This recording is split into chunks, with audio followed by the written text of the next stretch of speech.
All right, we are live. Sorry about the slight delay in getting started.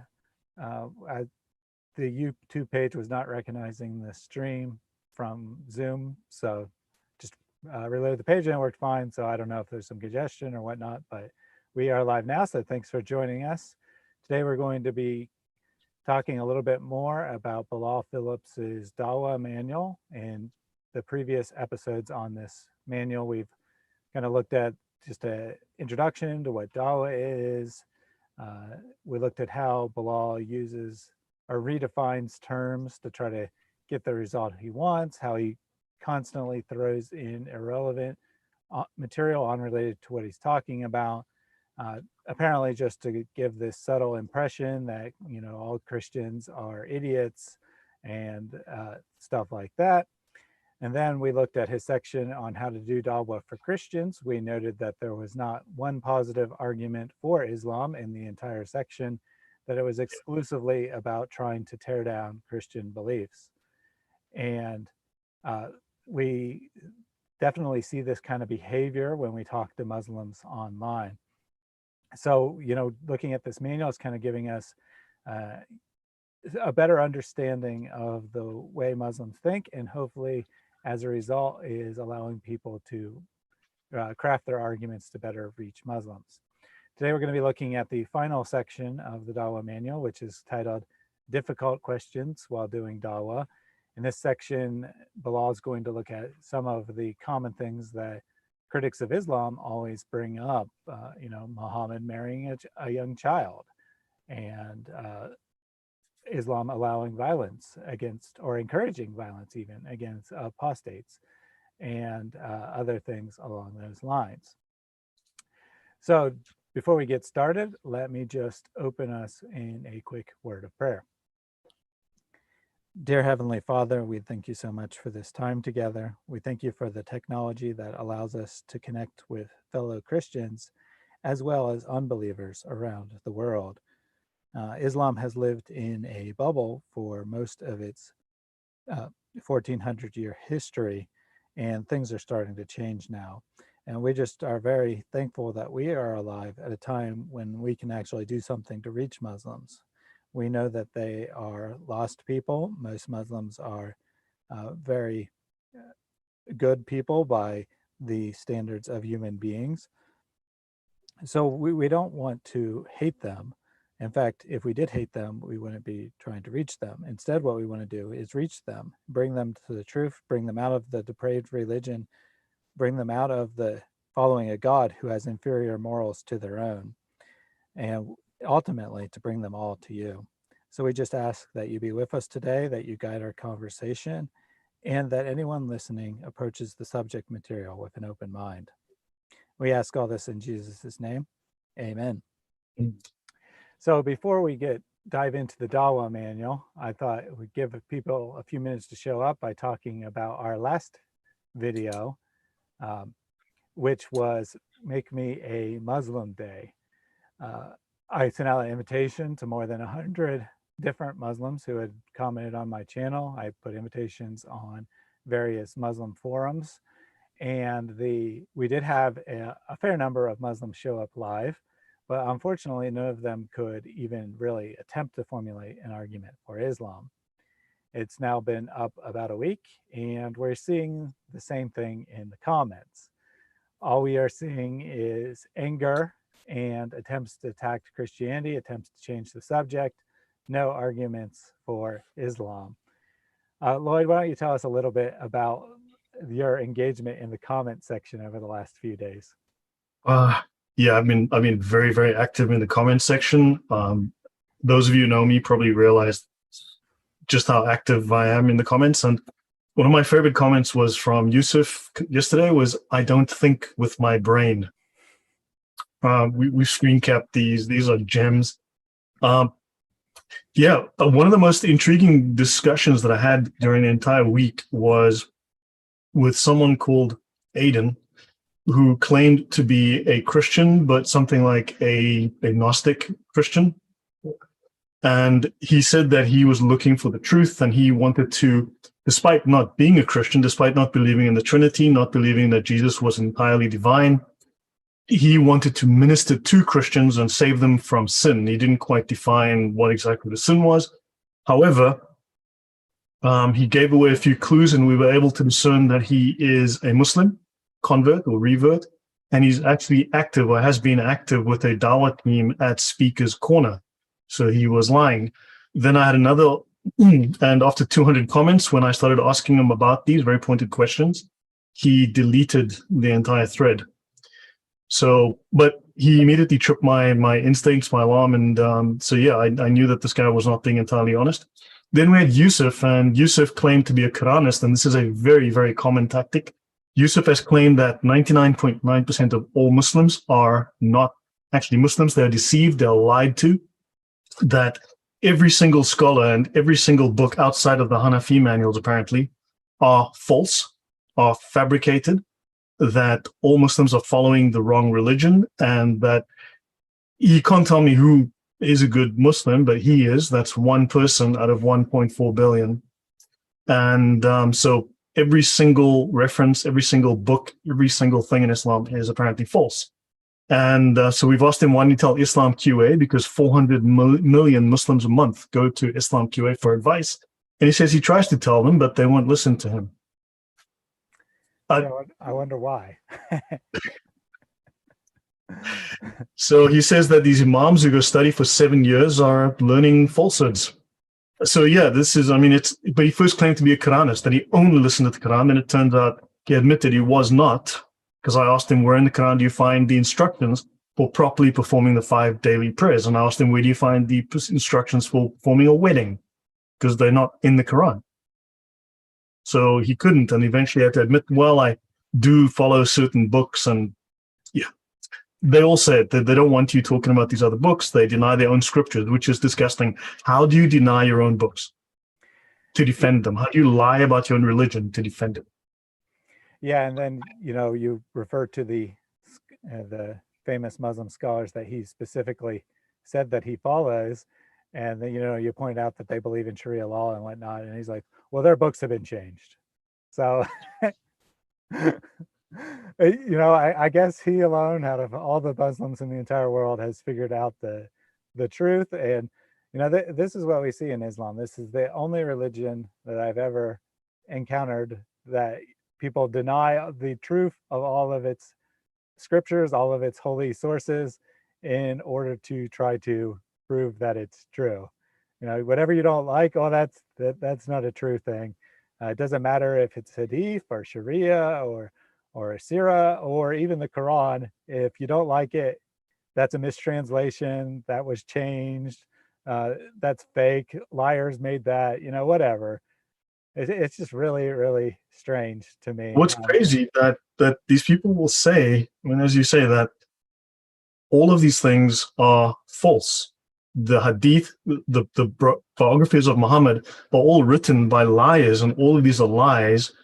But despite that, the same scholars transmitted the Quran, and yet Islam is true, but 99.9% of its literature is entirely false. And yet they'll say, yeah, well, there's a discrepancy in Mark and Matthew at what time Jesus died by a couple of hours or the day or whatever. And that falsifies Christianity, but Islam can literally have thousands of lying, deceitful scholars who wrote thousands of lying, deceitful Islamic books, but Islam is 100% true. Yeah, it's really strange. Constance says, how can one understand the Quran without the Hadith? And I mean, the honest answer is you can't. The Quran is very ambiguous. It's very unclear, despite its constant claims about itself that it explains everything in detail. If you ask a Muslim, where in the Quran do you find the 5 daily prayers? I don't know. It's in there somewhere. Where do you find the Hajj? Oh, I don't know. It's in there somewhere. And where do you find the Shahada? I don't know, but everyone knows that's part of Islam. And it's like, yeah, all these things come from the Hadith. Your religion is based on the Hadith. The Hadith that you tell us are lies whenever you want to remove some embarrassing fact found in them. Incredible. I mean, they must be really ashamed and humiliated of the things in Islam that that they read or that they learn about. But they can't believe it's true because they believe Muhammad is really perfect, and they're shocked to find out the things that he actually did and said. Definitely. So should we go ahead and dive into the Dawa manual?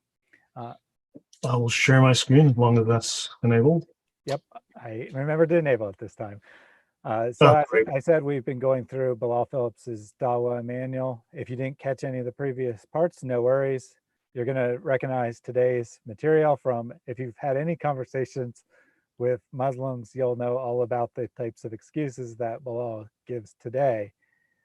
We're looking at this to kind of show that there isn't any better argument than the ones you hear in the comment sections.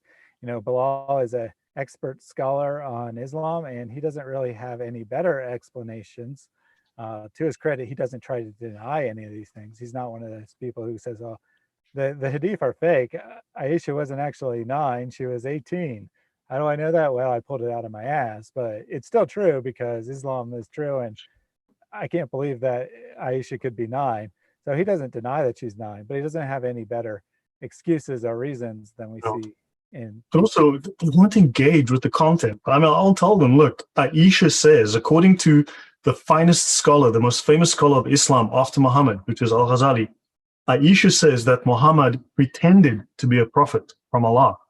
And I asked them, so tell me about this. Why would his wife, and why would the greatest scholar in Islam write this, and why would his wife say this? And they will ignore this completely. I mean, I asked them, is she alive? You know, is Muhammad's wife alive? But they will totally ignore this. They simply just shut their eyes and they cannot engage with this. It's dishonest. Okay. There's a comment that my volume was a little low, so hopefully that's better now. That sounded fine to me. So yes, this is the first difficult question that Bilal Phillips brings up. Before we dive into the question itself, I first wanted to point out that I think it's very revealing that he leaves this to the very last section of the book. He had a section of what he called general issues of doing Dawah, where he raised some difficult questions, mostly related to women's rights, but he completely ignored the most pressing issues for Islam. And then he hid it at the very end, kind of like as an appendix almost, long after he's given all this advice of how to attack Christianity and whatnot. And I think that he knows he needed to address these things because some Muslims will know about them, but at the same time, he doesn't want to bring them to the minds of ignorant Muslims who don't already know about them. So he's kind of hiding these at the end. And then, of course, the first issue he dives into is this issue of pedophilia, which is not surprising because he knows that this is easily the most common and most damaging critique of Islam that Christians raise. So as we saw earlier, and we showed in a previous episode, Bilal has redefined pedophilia. And he does that again here in the appendix. He says pedophilia involves adults taking advantage of children by purchasing sexual favors from them. And then he tries to have this distraction about supposed sex tourists coming from the West, which is totally irrelevant. We condemn those things. So he just raises it for no reason. He doesn't think that those things justify Muhammad. He's just trying to distract. So what do you think about him redefining pedophilia here? Well, he's also trying to say that it's okay to marry children because he says they are not seeking marriage. They just want sex, whereas we want marriage and then we'll have sex from these children. That's not taking advantage of children. Yeah, and you know, it's actually very interesting that he says impoverished people willing to give their children away for a few pennies. I've read multiple articles from reputable sources about how it's actually common in places like Egypt and North Africa for sex tourists from the Middle East, primarily Saudi Arabia, to come there and quote unquote marry these girls for a few hours or a week or whatever. And then discard them, and then that poor girl can't get married to anyone else because she's no longer valued because she's not a virgin, and all she can do is then sell herself again. And somehow, because you call it marriage, it becomes fine, but uh, we would call that prostitution, and not just prostitution, but abuse of children. So it's mutta. I mean, being married for 1 to 3 hours or married overnight, so you can have a meaningful overnight relationship in a hotel room with a young girl for a few hours. Disgusting. So then his point number 2 is that the age of consent for women in the West varies from 14 to 18. And he tries to say that these ages are just arbitrary. They're just decided by society. Well, on one sense, they are arbitrary. There's nothing magical about 18 years in one day that's different from 17 years and 364 days. But it also sets a line in the sand that it's unacceptable to cross. In Islam, there is no minimum age for marriage. And he's going to try to say that, that's good, because Islam doesn't just arbitrarily pick an age. Well, we decide based on the age of puberty. We'll see here shortly that that's not actually true. But even if that was true, that you set the minimum age as when a girl first menstruates, a girl who menstruates is not automatically emotionally and physically ready for sex, let alone a loving long-term relationship. So this definition is no better than an arbitrary age, and it's far too young based on normal standards of when a girl matures in modern society. Yeah. But he says here, Islam sets the age of marriage at puberty, and that's something we'll get to in a little bit, because there's an interesting discussion around puberty within the Sharia. And then this is a very common excuse. Most societies sanctioned child marriages. It was not introduced by Islam, but regulated. It was banned by every other society if it was part of. Why is Islam still regulating it rather than banning it? That's a good question. And even if every society on earth allowed child marriage, that wouldn't make it right. I mean, that's just really silly. He's not going to say most societies around the world allow for adulterous relationships by law and say, so therefore it's perfectly fine in Islam. Somehow it only works when it's something he wants to justify. And it only works by pointing to the past, not the present. All he can say is, well, other societies did this at some point in their history, so we're going to do it now. Someone mentioned in the comments something pointed very correct. It says, yeah, Aisha was 7 when she was married off, although most of the information says 6 in Islam. And she came to live with him when she reached puberty at 9, but she was still playing with dolls at 9. She had not reached puberty. That is correct. And then Aisha became the leading female scholar. So what does that have to do with, yeah. Well, the first half of this number 7 here, he says, women abused as children usually have difficult times coping as adults. They're often unstable and psychologically handicapped. So it seems like he's going to say, so this is good reason why we shouldn't allow child marriage. But in fact, he's twisting it to try to use it as proof that Aisha wasn't prepubescent. Well, sorry. Yeah. So, problem number 1 often doesn't mean always. And problem number 2, being a scholar of Islam means that Aisha repeated a bunch of hadith, or more accurately, had a bunch of hadith attributed to her. It doesn't mean that she was emotionally stable or that she had an easy time coping as an adult or anything remotely like that. Also, Aisha never had children, and it's known that if children are exposed to young children to vaginal sex at that age, it can actually rupture and destroy the womb. So the fact that she never had children could be because of what happened to her at that age of 9. And also, if she became a leading scholar, right, why did she say in Ihya al-Ulum by Al-Ghazali that Muhammad only pretended to be a prophet from Allah? Good question. Yeah, she's a leading scholar, but when she says something like that, somehow it's weak. Yeah. So this is from the Sharia. This is from the Umdat al-Salik, also known as the Reliance of the Traveler. And it actually specifically defines the age of puberty in section K 13.8. It says puberty applies to a person after the first wet dream. Okay? Or upon becoming 15. 9 and 15 are the same age, right? That is? You bet. Yeah, that's what I always thought. I mean, that's what I always thought. Look, I've got 12 fingers on my hand.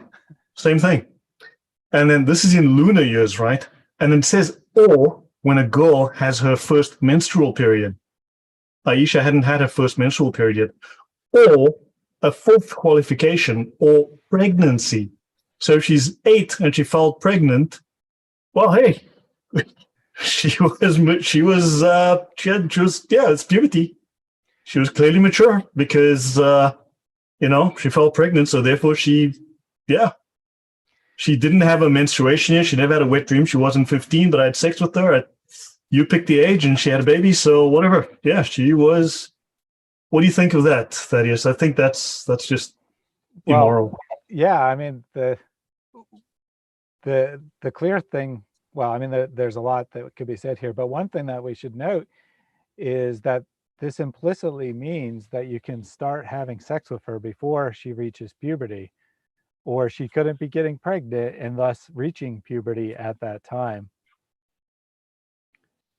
So I mean, but to justify someone having sex with a young girl who meets none of these qualifications that they provide, if she falls pregnant, then they can say, well, she was mature, obviously. But what if she doesn't fall pregnant? Then you just keep trying until she does, and then you go, yeah, see, on the 18th try, she fell pregnant. She was clearly mature. I guess, I don't know. I mean, this is just horrific.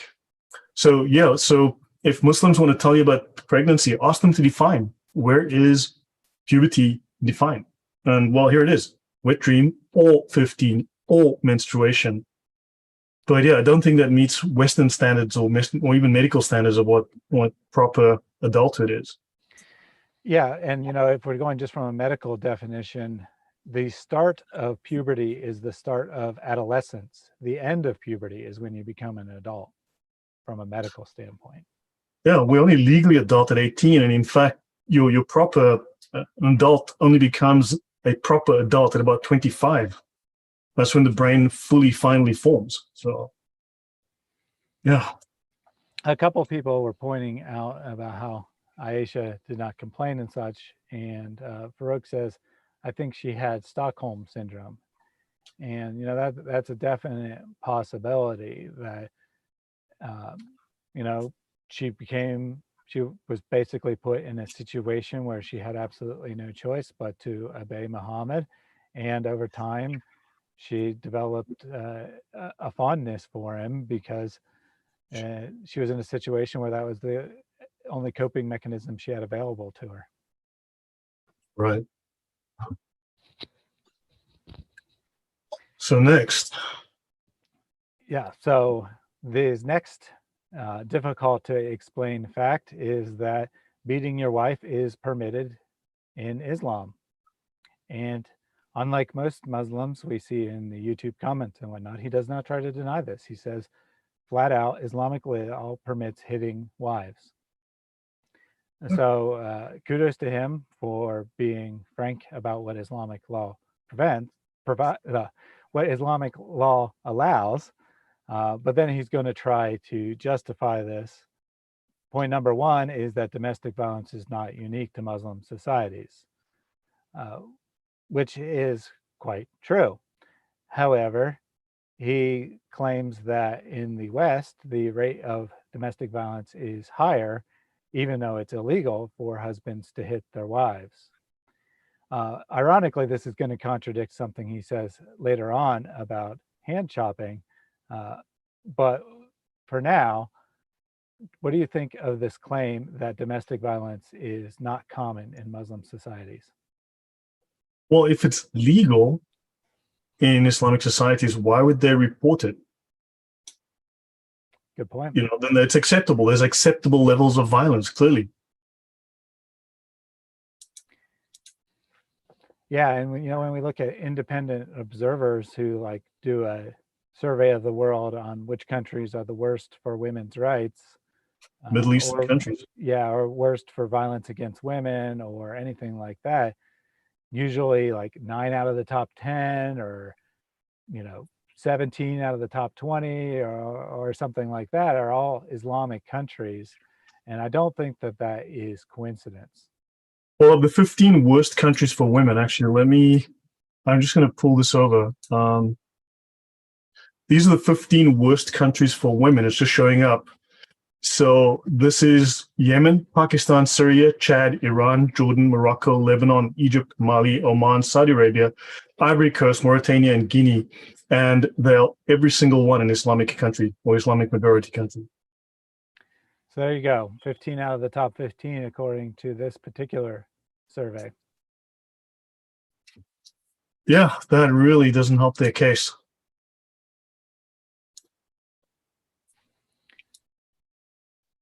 So he admits that Sharia says that a husband is permitted to hit his wife, and the Quran permission is given specifically in the case of divorce as a last resort to save the marriage. So in other words, the beatings will continue until the morale improves.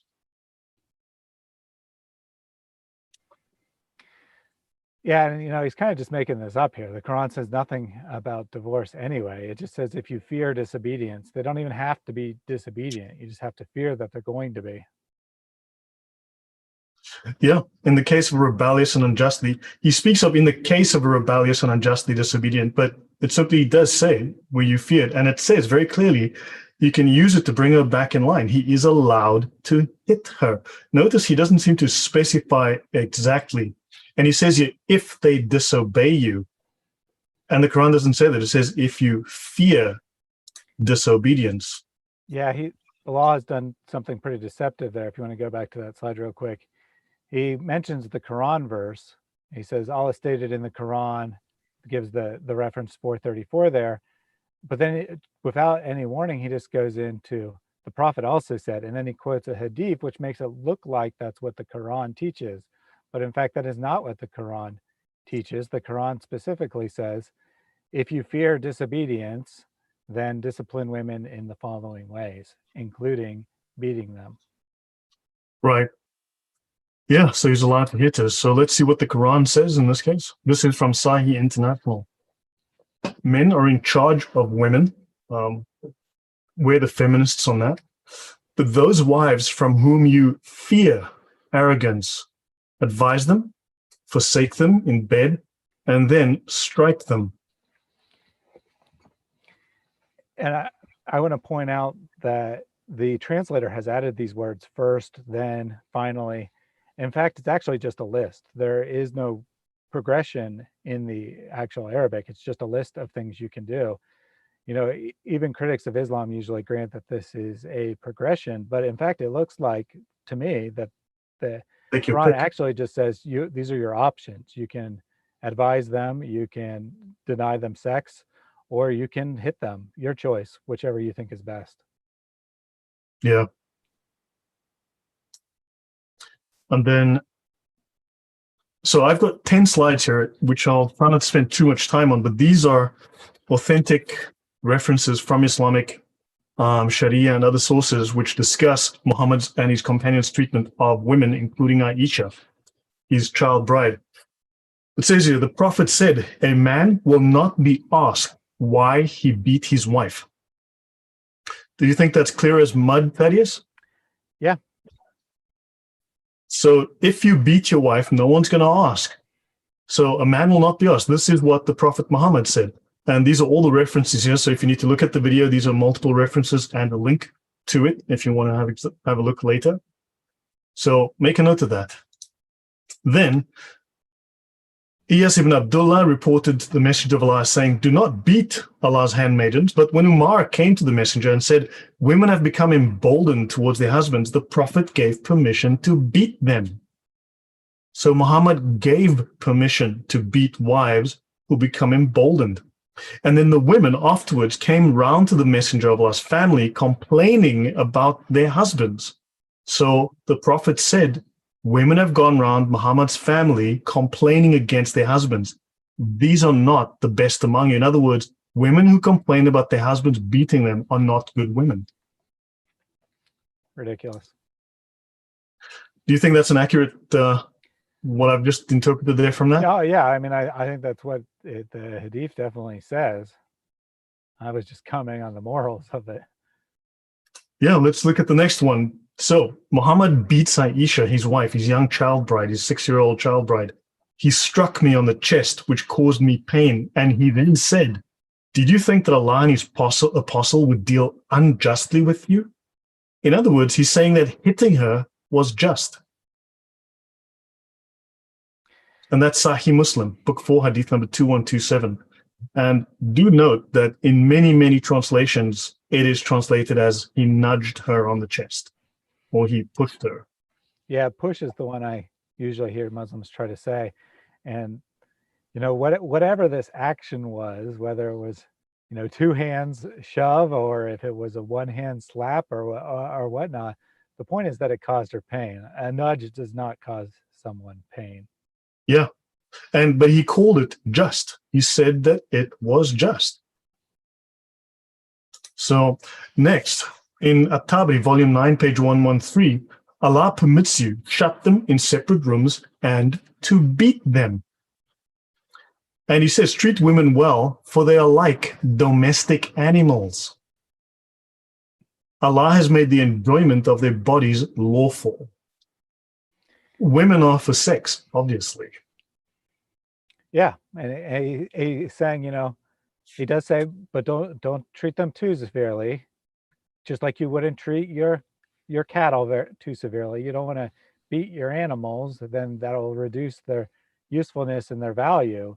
Same with your wives. You don't want to beat them too severely. That might cause them to be physically unable to give you the enjoyment of their bodies. So, you know, be careful. This is the enlightened women's rights of Islam. Yeah, true. True. So it says beat them. Let's continue. Narrated Abdullah bin Zama, the Prophet said, none of you should flog or whip his wife as he flogs a slave and then have sexual intercourse with her in the last part of the day. So do not flog your wife. Do not whip your wife the way you would whip a slave and then still demand sex from her at night. Yeah, very, very merciful. You know, the day that you beat your wife as if she was a slave, that day she's off the hook. It's funny because, you know, Muslims might quote that first half of that verse and pretend like that's the end of it. Do not flog your wife as you flog a slave. Well, even if they probably won't even do that very often, because that admits that slavery is permissible and that you can abuse your slave as much as you like. But your wife has that very slightly higher rights that when you do flog her, you got to let her off for the night. At least your slave is spared having sex after you've beaten them with a whip. Like, yeah, that's great. And this is Sahih Bukhari. That's a Sahih Bukhari reference. Just so that you know, it's volume 7, book 62, hadith 132. Here you can see the original. Let's continue. Allah's messenger was asked about an unmarried slave girl who committed illegal sexual intercourse. They heard him saying, flog her.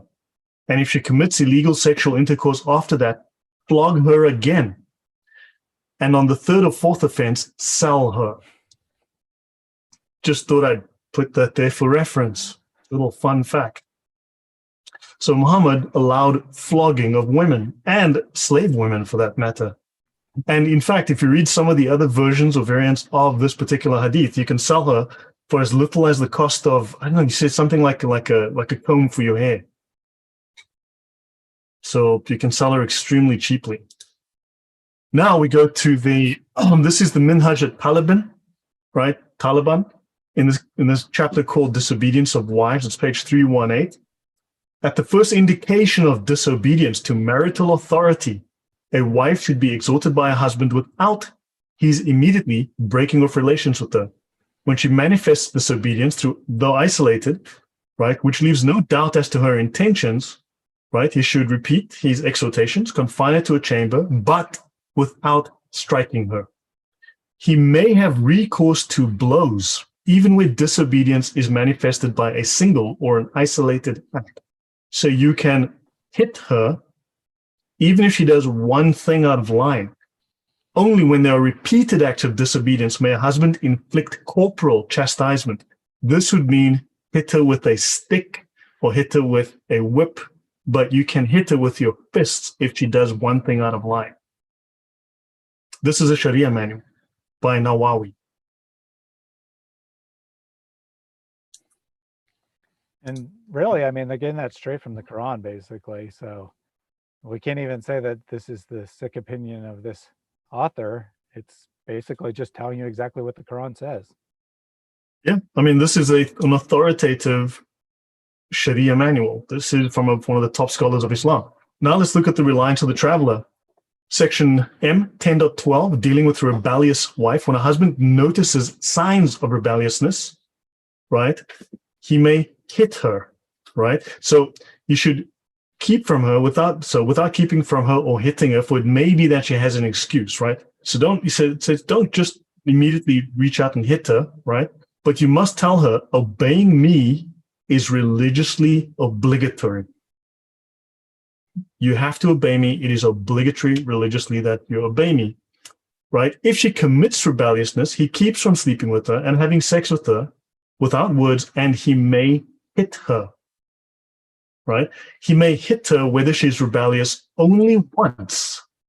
So on the very first occasion, he can hit her, or whether more than once, though a weaker opinion holds that he may not hit her unless there is repeated rebelliousness. So the weaker opinion says that she needs to do it many times. The stronger authoritative opinion says, if she steps out of line, beat her. Yep, this is how you have mercy in Islam. You have the option to not hit her the first time. Yeah, this is the most authoritative, most famous Sharia manual in the world. Let's have a look. If it is permissible, so it is permissible for him to hit her if he believes that hitting her will bring her back to the right path.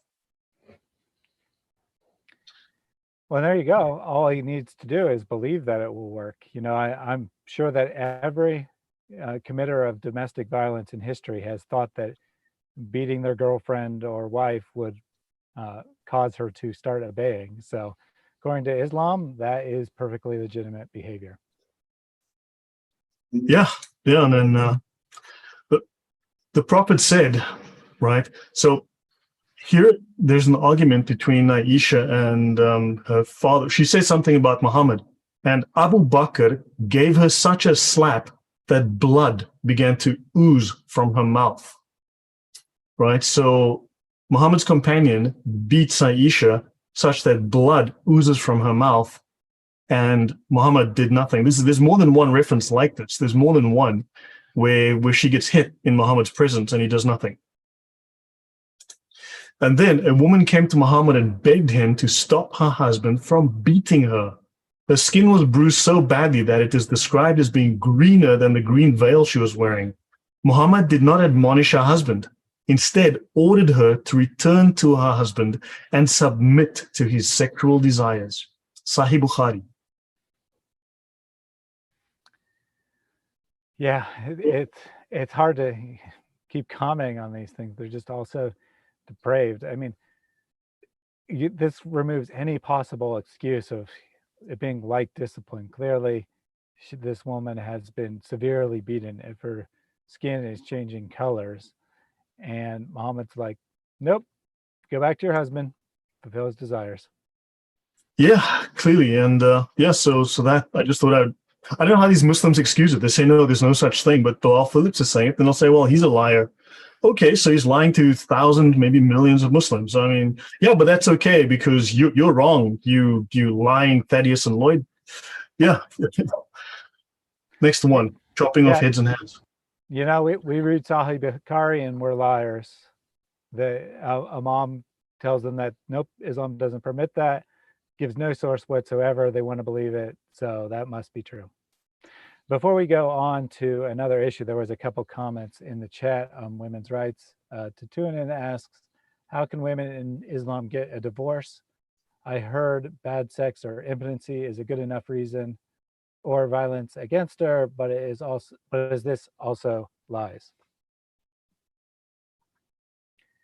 So do you know the precise rules for when a woman is allowed to ask for a divorce? I've read them, but it's not something I come across very often, so I cannot remember entirely.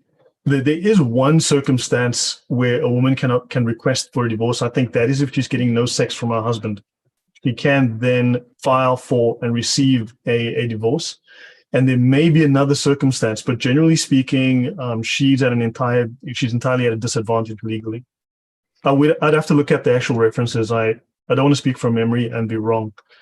So yeah, it is defined. The Hadaya goes into some length, and there are others as well. There are specific Sharia manuals dealing with that subject. But yeah, only if she's not getting sex, I think, for no reason, that no fault of her own, can she then do so. Yeah, and we have to keep in mind that whatever the specified reasons are, the woman is going to have a really hard time proving those to a court if the husband tries to say they're not true, because how is she going to have 2 or 4 witnesses to testify that her husband is impotent, for example? I mean, he says he's not. It's her word against his, and who do you think they're going to believe? Yeah, she is. So, Goat Ate the Quran says, strangely, some women and girls in the West convert to Islam. I wonder why. And, that's really sad. And it's true that we do see people sometimes, females sometimes converting to Islam. It's often because they want to be with a specific man who happens to already be a Muslim. But I would say that the primary reason why they aren't repulsed by any of these teachings that we just looked at is because, well, they don't know they exist. There's not a lot of honesty about what Islam teaches in the West. Do you have anything to add to that? I think that's fine. Also, we have a lot of slides. I don't want to spend too much time on any given one. There's a lot to get through. But no, I think that's fine. We did have a super chat from Hindu historian. It just says hi, but thank you very much for your support. We really appreciate Great to have you on. Thank you for coming to the show. Yeah. Then there was a number of comments about how women are treated in Islam. They're kind of treated like cows. They're subject to mental and physical abuse, treated as a punching bag. This is revolting, and so forth. And we certainly agree with all of that. The reason we're going over this is, to inform the audience so that they can share this with Muslims. We put all the sources up on the screen. Go back, write those down, and bring them up the next time you're in a conversation with a Muslim who tries to say that Islam has great women's rights and so forth. Yeah, we should do a show, Thaddeus, right? We've spoken about it before on women in Islam, just to collect all the evidence and present it as a single body of evidence in one show. Might be useful. Yeah, definitely. We should definitely do that at some point. And I also like to do a show contrasting Islam and Christianity's view of women, because if they're not trying to defend this behavior, it's going to be, well, the Bible says women can't speak in church, or whatever other out of context verse they want to go to. So I'd like to, take a deep look at what the Bible teaches about women and what the Quran and Hadith teach about women, and kind of compare and contrast. So look for those things coming in the future. Should we move on to the next issue? Yeah, I'm just trying to answer a question for Francis. I'm going to paste a link in the chat. Francis Altitude. I've just posted you the link to archive.org to Ihya al-Ulum al-Din. That's Al-Ghazali's book, and it's now in the chat just below your comment. It actually won't show up in the chat because links don't work unless you're a moderator. So let me make you a moderator real quick. Thanks. Okay, then I'll repost All it right, in a so moment. you're now a moderator, so it should show up now. Okay, thanks. Appreciate it. That is a link to archive.org. It will send you to the right page with the right reference, including the book from Al-Ghazali. Yeah, so topping off of hands and heads, unless there's anything more in the chat. Nope, we can move on.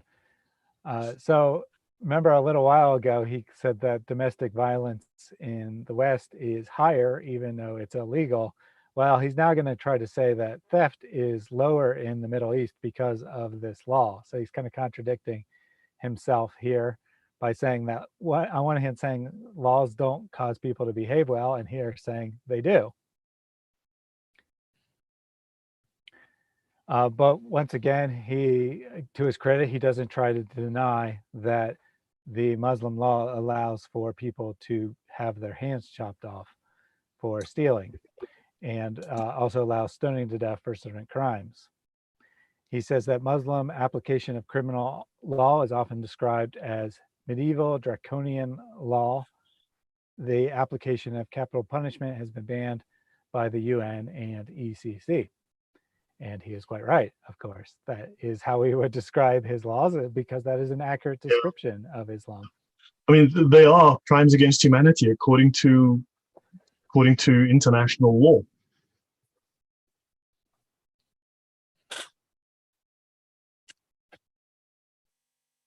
And why do they persist in following a system that is literally revealed as a crime, legally a crime against humanity?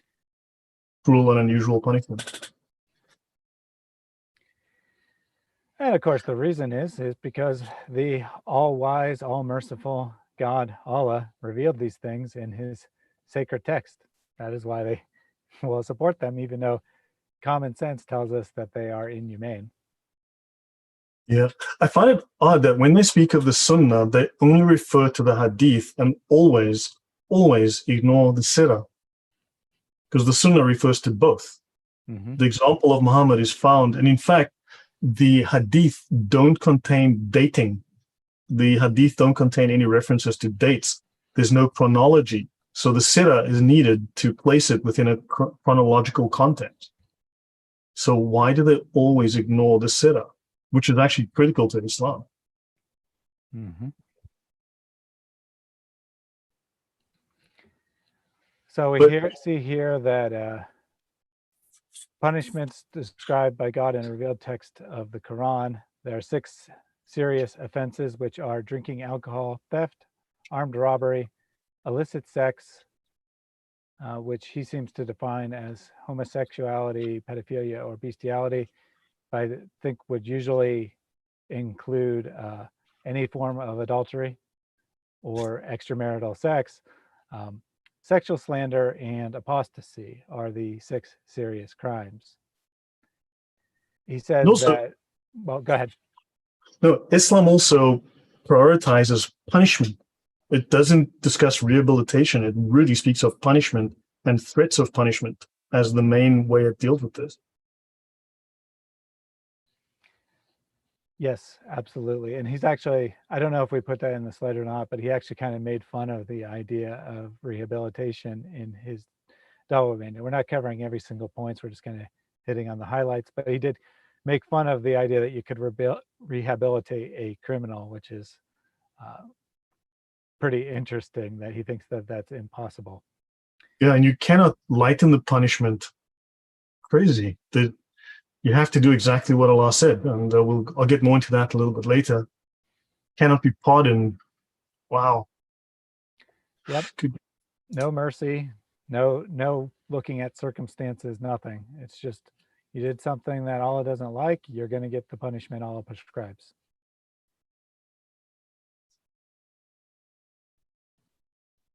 Yeah, and then he says that the right hand is surgically removed at the wrist, and the left foot at the ankle is removed. which is interesting, but this is a reference to Quran 533. But also, when they say surgically, you mean they take you to a surgeon? Because what happens is they take you to a chopping block in the public square and a man with a sword removes it. Well, we could say that if the sword's really sharp, it's cut off with surgical precision. So I guess that it's surgery in Bilal's opinion. Yeah, the guy's a medical doctor. Maybe his name is Zakir. Agrees. And is removed on the second occasion, but he provides no references as well. It would be interesting if he actually provided some kind of references. And on the third occasion, he may even be executed. And the law is there for deterrence. So yeah, no rehabilitation, just deterrence using violence. And then, of course, he's referencing Quran 533, that indeed the penalty for those who wage war against Allah and his messenger and strive to cause corruption. In this case, corruption, and we've covered this at length in other shows, this corruption means to lead someone away from Islam. So it's actually literally the word they use here from Islam is temptation. So it's to tempt you away from Islam to other religions. And in terms of waging war, what they mean here is to not practice Islam, but to go against Allah and to want to have another religion, is that they be killed or crucified, or that their hands and feet be cut off from opposite sides. So this is taken from the Quran, but it's specified. He refers to it here.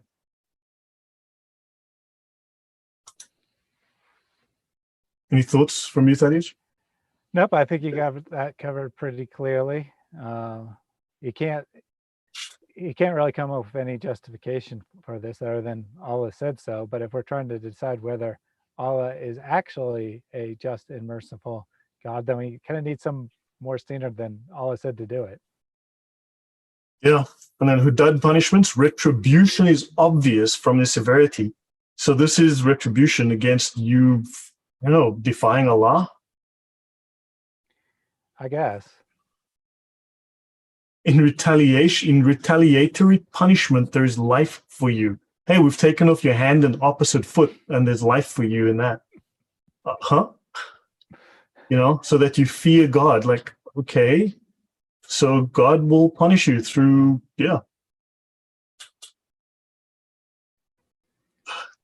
And he tries to quote the scholar Goodhart said in 1953, retribution and punishment is an expression of the community's disapproval of crime. And if this retribution is not given recognition, then the disapproval may also disappear. In other words, if you don't cruelly, unjustly torture people, then people may start approving of crime. And he calls it here vengeance. So they don't do rehabilitation, they do vengeance in Islam. Yeah, and he says that just because you're seeking vengeance doesn't make it cruel and unusual punishment. In fact, it makes the punishment intelligible. So, putting someone in jail, separating them from the people that they might harm, that's unintelligible. But chopping off someone's hand, that really makes the punishment real, apparently. Yeah, crazy stuff. So I went to the Sharia, right? Now, again, we go back to the reliance of the traveler. And it says in section 014, section O is the book of justice, and it says the penalty for theft. A person's right hand is amputated, whether he is a Muslim, a non-Muslim subject of the Islamic State, in other words, a dhimmi, or someone who has left Islam. So whether you're a Muslim or non-Muslim, they will chop off your hand. Right. Now, in this particular manual, it says if you steal at least a quarter of a dinar, which is 1.058 grams of gold or goods worth that much, then you may have your hand chopped off. Now, a dinar today, we don't have, so they go on to discuss dirhams, right? Dinars. So apparently 12 dirhams make one dinar, right? 12 dirhams make one dinar. 12 dirhams is in today's value $3.27 as of today. So if you steal $3, according to this manual, Well, anyway, there's different opinions, different scholarly opinions on this, right? According to other scholarly sources, now it depends which manual you check. So for $3.27, 1 dinar, they can chop off your hand and your foot. 1.058 ounces of gold as of 2 hours ago is $69.24. So it depends really on which Sharia manual they are trained in and which one they are using in your given geographical area or what judge you have. Yeah, I don't know if it's on one of the later slides, but Bilal gives his own definition of exceptions, and his number, when I put that into a currency conversion, came to $2.74. So Yeah, we can see that the value of a hand is worth somewhere between $2.74 and $69.24. and don't forget, gold is at an all-time high today. It's its highest point in history yesterday. So yeah, if gold falls, it's going to be half that value. So, Grief, this is insane. And now we go to the Hedaya. This is the most complete, the most thorough of the fifth manual, the Sharia manuals. It's 2,652 pages. Now, I have not read every single one, but I've read several hundred of these in sections that interest me.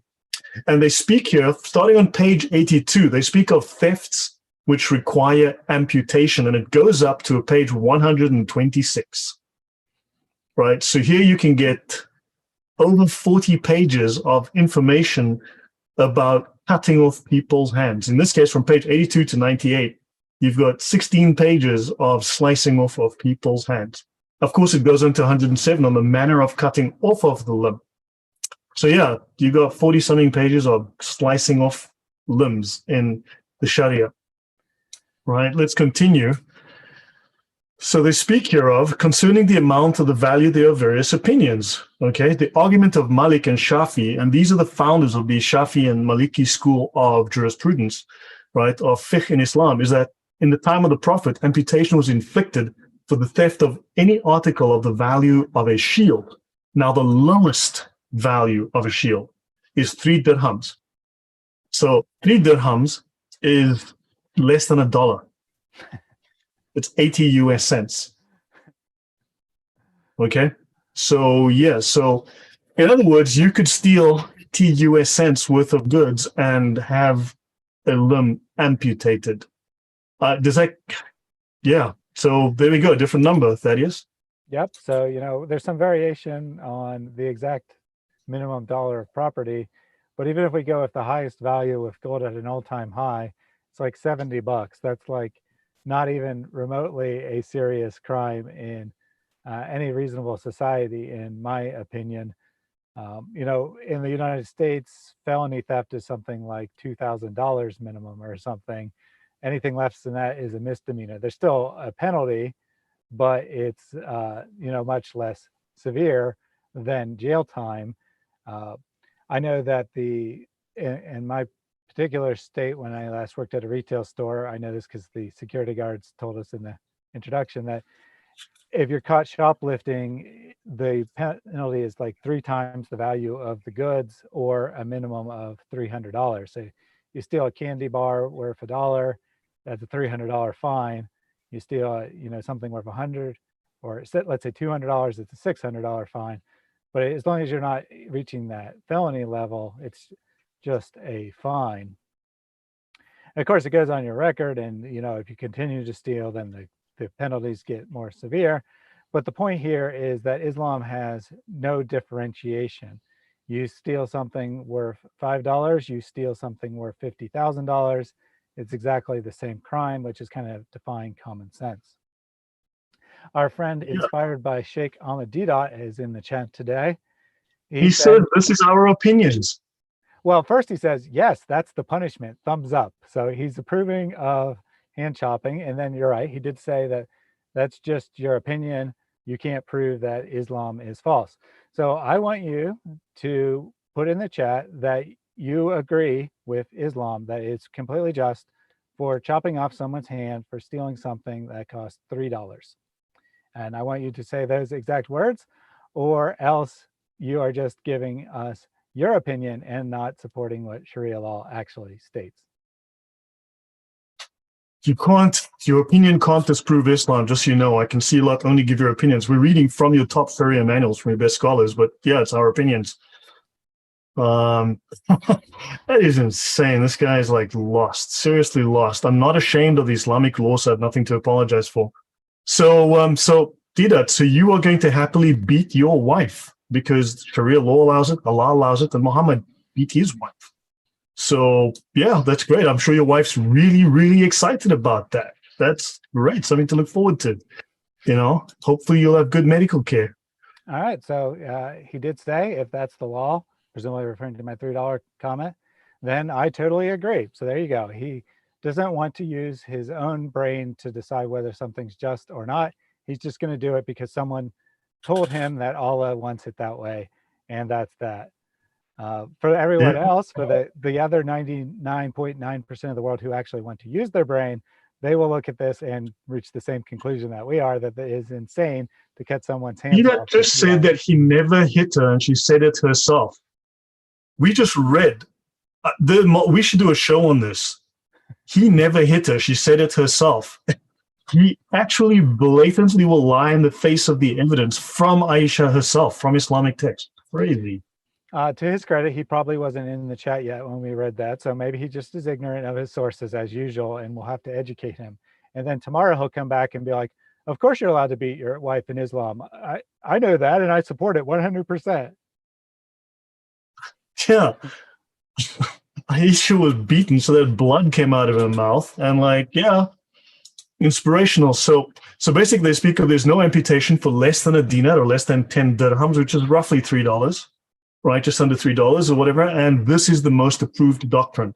So when you get more than $3, the story is that you need to have. Now, I'll bet you, inspired at some point in his career as a human being, actually probably stole something from a store from someone. You know, I think all of us growing up have done stupid things. So by this law, he needs to be amputated because he can't tell me he's never done something stupid in his childhood. I mean, he's still a child, but you know. Yeah, so moving on. Sorry. No, it's fine. Final point. This is good when we have a Muslim in the chat who's willing to try to defend the thing that we're talking about. DCACI has been denied live streaming. Good grief. Wow. So the slave and the free man with respect to amputation are upon an equal footing. So punishment is inflicted equally upon the free man and the slave. The limb of a slave, therefore, is to be struck off in the same manner as that of a freeman, which means, and this tells us, because 70% of the Hadayah, if you read the introduction to the Hadayah, it says that 70% of the Sharia is about slavery. 70% of the content of the Sharia is all about slavery. So slavery is still legal in Islam. And Inspired, how many slaves will you own once the caliphate is formed? You're planning to, how many slaves are you going to have? How many women sex slaves are you going to have? And it says here, it would appear that the value of the dirham is from 8 pennies to 9 pence sterling. So we no longer have pounds sterling, right? But upon this calculation, the value of the theft to induce amputation must be at least 6 and 8 pence sterling, right? Mm-hmm. So now here we're talking about less than $1. So yeah, now we're talking about less than $1. Steal less than $1 worth of goods and have your arm or your leg chopped off. Fascinating stuff. So Inspired admitted that slavery is legal, but says that the Islamic concept of slavery is different. Different in what way? I mean, you own the person, you have complete rights over them. Maybe you captured them from Africa and brought them to a different land, or maybe you didn't. Maybe they aren't from Africa, but that's the only difference that I can think of. And of course, Muhammad himself owned multiple Black African slaves, and he traded 2 Black African slaves for 1 white slave. So apparently white slaves, while allowed, were more valuable than the Black slaves. Yeah, they were worth at least twice that. But also, why is he giving us an opinion? we can go. The Hidayah has hundreds of pages dedicated to discussing slaves, slavery, how slaves are property, how they are to be sold, etc. The punishment of slaves, because they say here, hey, by all means, chop off the limbs of your slaves. So how is it different? Give us Sharia references, not just your opinion, because A, you're ignorant, and B, you're a liar. We know this already, right? So give us the actual references. This is the most detailed Sharia manual that your scholars study. They start with different manuals. This is the final one that the scholars study because it's the most detailed. So give us the name of the Sharia manual you are referring to, Dida. Come on, do it. Yeah, moving on.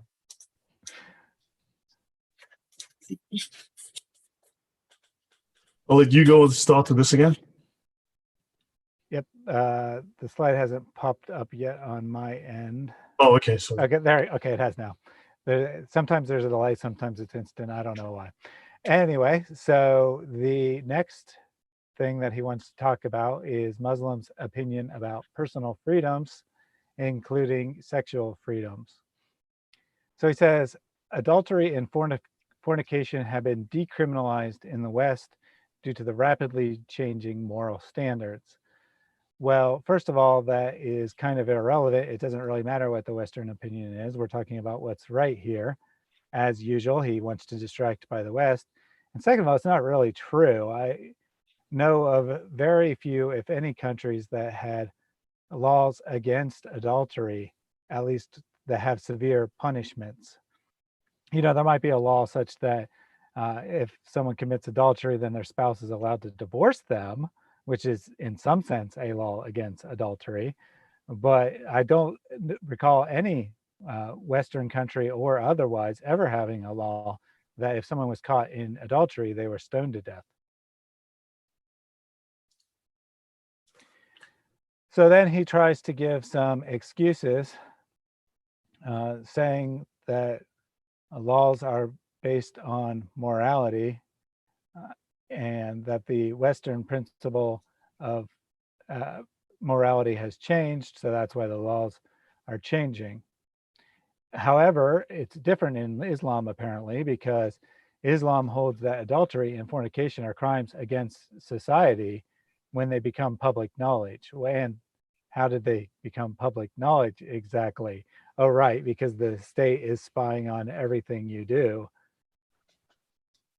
And then he goes on to say that, it's really not that bad because proof of guilt is limited to a few conditions: pregnancy, confession, or the testimony of 4 adult Muslim eyewitnesses to the act.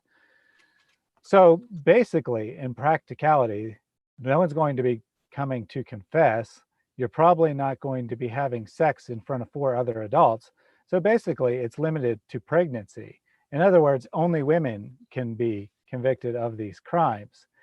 And it actually doesn't matter whether it was consensual sex at all. If a woman is found pregnant and she's not married, then she's in big trouble, because that is apparently proof of guilt that she committed adultery or fornication.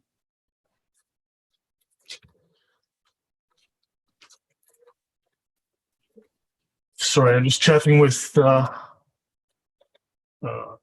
Didat. Yeah, I see also, that. something, the issue with the testimony of 4 adult Muslim eyewitnesses, when I lived in Dubai, for instance, there was a case where a woman went to the police. I mean, there are multiple cases like this. There are numerous, but a tourist was raped by someone at a hotel, and she went to the police. And of course, because she couldn't provide 4 eyewitnesses to support the contention that she was raped, because there was proof that she had sex, because they did a swab to determine that she had DNA evidence inside of her, and of course, she went to jail. So this is not an uncommon, this is a very common thing. So this is insane. I mean, how do you prove your innocence? How do you prove that you were raped? And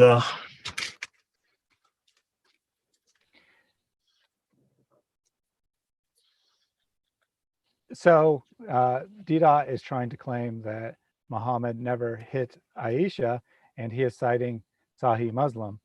I'll go ahead and read that hadith here. Aisha reported that Allah's messenger never beat anyone with his hand, neither a woman nor a servant, but only in the case when he had been fighting in the cause of Allah, and he never took revenge for anything unless the things made inviolable by Allah were made viable, and he never took revenge for Allah, the exalted and glorious. So you kind of you're claiming this says he never hit anyone, but you missed the except cause there. So he never hit anyone except when he was fighting in the cause of Allah. And he never took a revenge against anyone except when he took revenge against things that Allah had made illegal. So in other words, the hadith is perfectly consistent with him hitting Aisha when she did something wrong.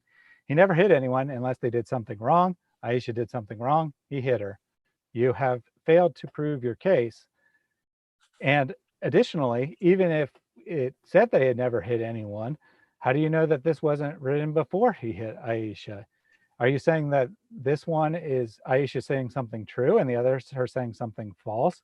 Why would she make up being hit, but make up make up being hit and truthfully say that he had never hit anyone? Yeah. Or Well, likely the other way around. of course, he's quoting a partial hadith. And yeah, I was going to say, but another possibility is simply that at some point in early on, say when she was 10, he hadn't hit her and she reported that she'd never seen him hit anyone. And then he hit her when she was 12 and she reported that he hit her. I mean, they don't contradict each other any way you look at it. So you have no excuse whatsoever for ignoring says he never hit anyone unless he had a reason. Yep, exactly. So if he had a reason, then he would hit them. It doesn't say he never hit anyone. It says he didn't hit them unless he had a reason to do so, according to Islamic law. So good try, misquoting the hadith. Good try, but you failed. Come back to us after you've read the other hadith where he hit Aisha, and tell us again how that one's been mistranslated. He didn't strike her and cause her pain. He pushed her and caused her pain. He didn't strike anyone. He only pushed them. He didn't punch anyone in the face. He only slapped them in the face, or whatever other excuse you want to make. It's all word games. He clearly did something that we would consider abuse to Aisha. And he says that it's all about fighting and warfare, but he talks about here, there's revenge. He never took revenge for anything unless the things were made inviolable by Allah, were made violable. And also don't forget that the punishment, the had punishments, the hudud that they speak of, are considered revenge. So punishment in Islam is considered revenge. So yeah, Muhammad did take revenge. And now Inspired is claiming that I misquoted the hadith. Well, if that's the case, then you need to contact sunnah.com because all I did is read it word for word there. So apparently sunnah.com is lying to all the Muslims in the world about what this hadith says. And you alone know it says something else. It's just his opinion. But moving on. So besides, why is Bilal Phillips saying that, yes, in Islam, you're allowed to hit your wife? Bilal Phillips openly says it. So obviously Inspired, he outranks Bilal Phillips. He's clearly a greater scholar than one of Islam's top scholars, Bilal. But so Bilal obviously is lying to how many millions of Muslims? Why aren't you talking to Bilal? Is, Inspired?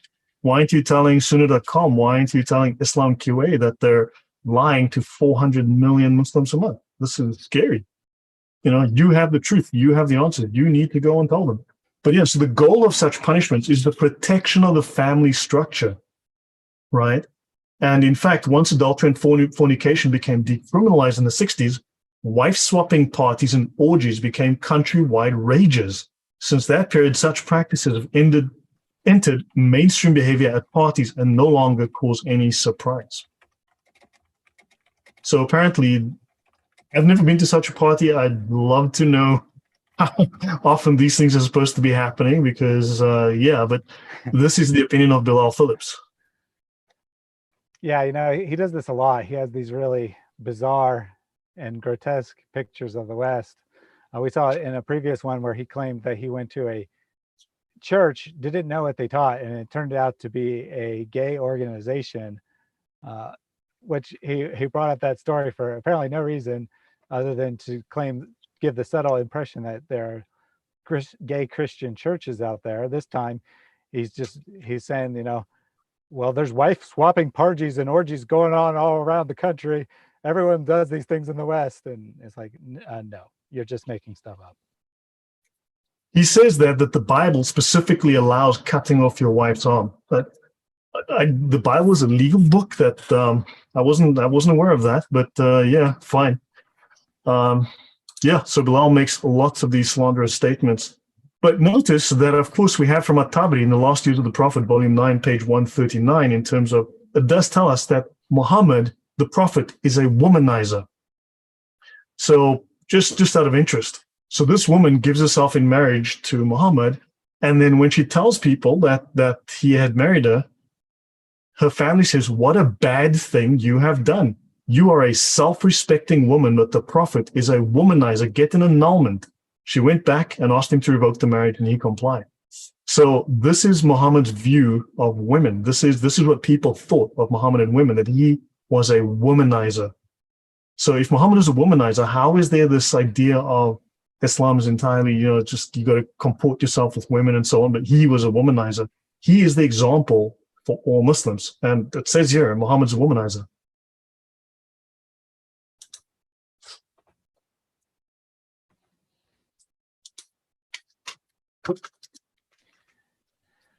And Didat's still trying to push this mistranslation thing. And all I'm going to say is, if all these faithful Muslims are mistranslating the sacred Muslim texts and the scholars are agreeing with our interpretation, then you have a lot bigger problems on your hand than us talking about them.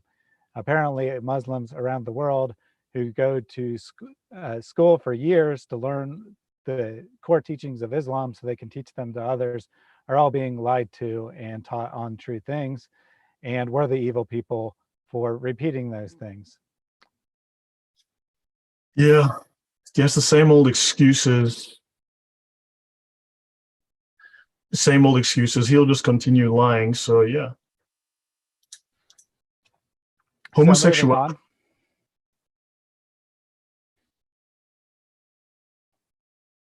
Yeah, so the next is homosexuality. And this includes lesbianism, of course, and any kind of sexual deviance as Islam defines it. So he doesn't have a lot to say of interest to say on this issue. Fundamentally, we agree that homosexual acts are wrong, but then his excuses or attempts to justify are in a couple cases pretty bizarre. His fourth point here, it should be noted that Islam in its final form did not introduce anti-gay legislature to the world. Once again, what does he care if it existed before or not? If it's right, it's right. If it's wrong, it's wrong. What other societies did is totally irrelevant. And then he says that the texts of the Torah are replete with clear condemnation of such practices.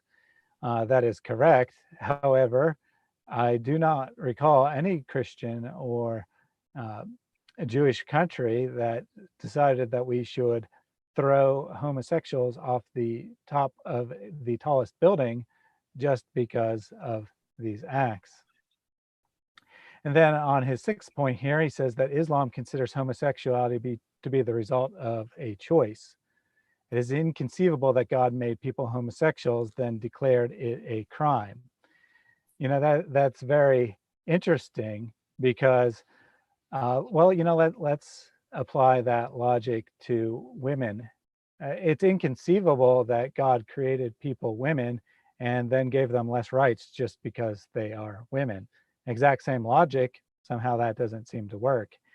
And it's also funny that, Islam considers homosexuality to be the result of the choice. I mean, who cares what the actual medical and scientific evidence says?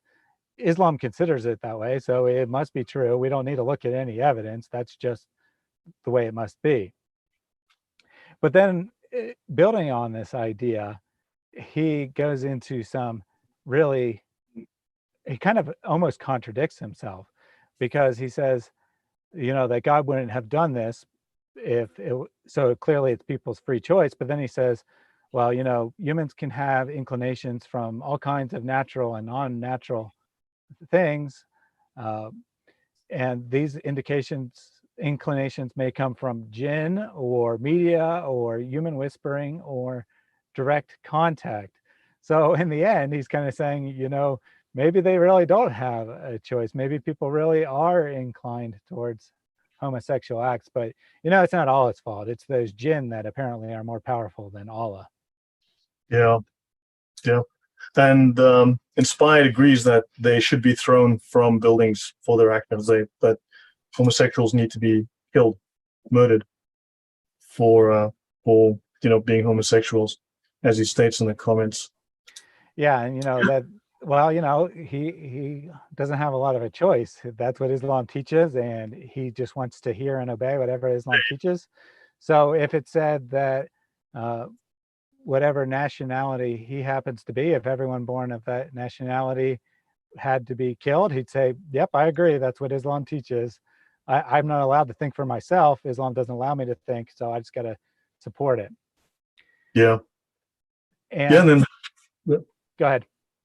I was going to read that. So Islam instructs parents to separate their children in their beds by the age of 10 in order to avoid sexual experiences which may result from childhood experimentation. And these experiences may be reinforced in contact in school and through abuse from adults. Also, the distinction between male and female. Now, I can understand abuse from adults, which can influence young children. I mean, that's understandable. I think that is a solid basis within the scientific literature. But this is weird. Your thoughts, Danny? Yeah, I mean, he's kind of saying that, well, maybe he's not explicitly saying it. He's strongly implying that the reason that there are people who have homosexual tendencies is because their parents allowed them to sleep in the same room or the same bed as a sibling of the same sex. And he's saying that, children are going to experiment with their siblings sexually. And that's just the weirdest, most sick thing that he says, perhaps in the entire manual. Unless he's saying something about his own childhood, where the hell is he getting this from? How many people have experimented with their siblings, same sex or otherwise, sexually? I mean, it's just ridiculous. And then you have to wonder about the phenomenon of bachabazi in places like Pakistan, where they encourage young boys to feminize themselves, and that's illegal in Islam. And then, of course, we know what they do with them. So how is that acceptable, where they actually groom young boys to become feminized and to become sex objects? And this is supposedly a sin in Islam. Yeah, I don't know. It just one inconsistency after another. Bilal's method seems to be the same method we see in the chat, YouTube chat and YouTube comments. Just throw out a bunch of things. Doesn't matter if they contradict one another. Doesn't matter if they support Islam in any real way. Just say a bunch of stuff, claim you've refuted the critics, thump your chest, and you won. Yeah, no. Okay, so so moving on. So going to the Sharia, again, going to the most famous Sharia manual in the world, one that Dida refuses, is too ashamed of, is too cowardly, is too ignorant of, or is desperately trying to hide from us, refuses to quote. We have here the penalty for fornication or sodomy, and this applies, if you read through the earlier sections, applies to lesbianism and any other similar types of actions. The legal penalty is obligatorily imposed upon anyone who fornicates or commits sodomy, right? No matter whether the person is a Muslim, a non-Muslim subject of the Islamic State, or someone who has left Islam. He or she is stoned to death. And the stoning to death is defined in section 012.6, right? And if the offender, it says here, is not someone with the capacity to remain chaste, then they are scourged 100 stripes. So they are beaten with a stick across their back 100 times or whipped 100 times, which does kill people. It must be noted, people die from this. And they are then banished to a distance of at least 50 miles or 81 kilometers for 1 year. And if the penalty is stoning, if they decide to stone you to death, the offender is stoned even in severe heat or cold, even if he has an illness from which he is expected to recover. a pregnant woman is not stoned until she gives birth, and the child can suffice with the milk of another woman.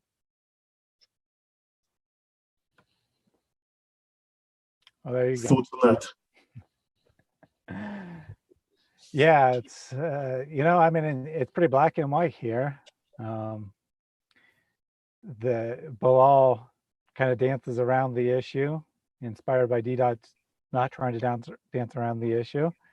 But I think when we look at the Sharia, it's absolutely clear that Islam says that you can be stoned to death, or in other opinions, you can be thrown off a building simply for having a private sexual act in your own home with a person who Allah doesn't want you to have sex with.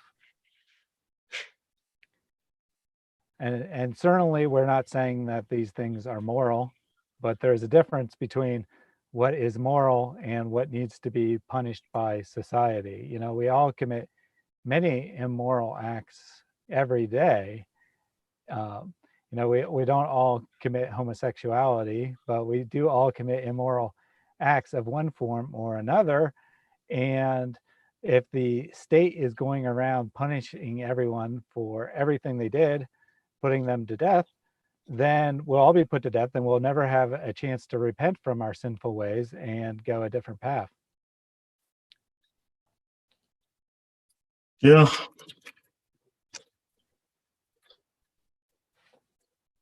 Yeah, this is horrific. I mean, this is just horrific. Beating, whipping, stoning, amputating, crimes against humanity, incredible punishments.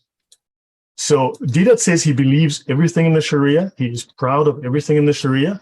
So Didat, the Sharia allows men to beat their wives. The Sharia explicitly allows men to hit their wives with their fists and with sticks and belts and whips. So are you proud of that? Yeah, the only restriction was that you can't hit them hard enough to break their bones or cause them to bleed. He's proud of every single thing. There you So go. is your wife denying it earlier? So inspired? Is your wife proud that you beat her, that you hit her with your fists? Is she proud that you're a good Muslim following the Sharia so closely? The example, don't forget, the Sharia is the example of Muhammad. It's the Sunnah, right? The Sharia is drawn directly from the Sunnah, right? So from Muhammad's actions, from the law of Allah. So yeah, so Allah and Muhammad are wife beaters. So yeah, apostasy. So next we talk about apostasy. And it says, no religious freedom. Those who leave Islam are executed. So this is the difficult question. And Bilal tells us, objection to Islam is often raised against the death penalty prescribed for apostasy or abandonment of Islam, since religion in Western civilization came to be looked at as a personal choice, which cannot be enforced by either the church or the state. To execute a person for his religion would seem extreme. But Islam is not merely a religion, but a complete system of life. I'll let you continue, Thaddeus. Yeah. So, I mean, once again, to his credit, he doesn't try to deny that this is a part of Islam. He just makes this statement that, Islam controls every aspect of your life, that Islam is everything. So, of course, you get punished for defying Islam, because that's defying your way of life. And ironically, you can kind of see an element of him understanding that it's not really a person's choice, according to Islam, what religion they follow. The Quran makes it quite clear, most Muslims don't realize it, but the Quran makes it quite clear that Allah just decides some people are going to be Muslims and decides other people aren't going to be Muslims. And then he punishes those who he makes not be Muslims, and he punishes anyone who decides they don't want to be a Muslim.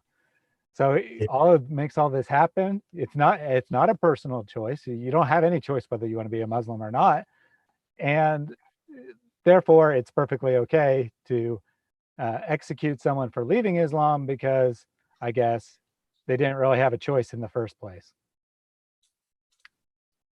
Oh, yeah. Logic there. So he says that anyone may join Islam, but it should not be taken lightly. Only those who are serious should join. But Muslims always tell us that In fact, I mean, the Sharia, when you read it, it actually states everyone must be converted. Everybody on earth must be forced to become a Muslim. So, and the death penalty discourages those who might think to join the religion in order to undermine it from within.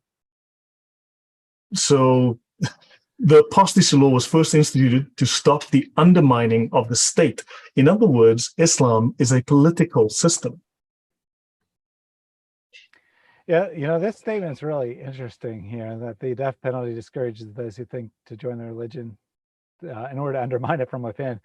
I've never encountered anyone in my life who was like, you know what I'm going to do? I'm going to pretend to convert to Islam, or pretend to be an atheist, or pretend to convert to Christianity, or whatever, so that I will have some credibility when I say that the religion is crap. I'm pretty sure as soon as you started saying that, everyone would be like, you're obviously not really following that religion. Why are you pretending?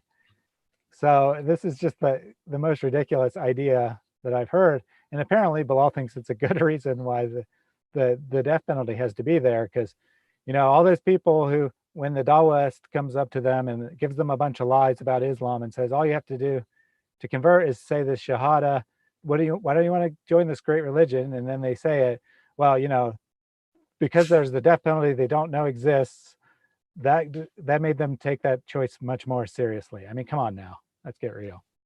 And he says the death penalty is for apostates who cooperate with enemies at war. No, it's not. He provides no evidence for that.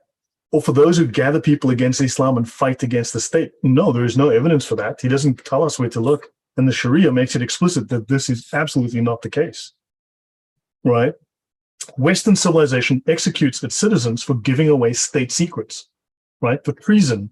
But Islamic law prescribes the death penalty for something far more serious. Yeah, leaving Islam. So rebellion against God is a far greater crime than rebellion against state secrets. In other words, it is treason, Islam's political system, and the Ummah is a single nation it's a country with laws. Islam's a legal political system.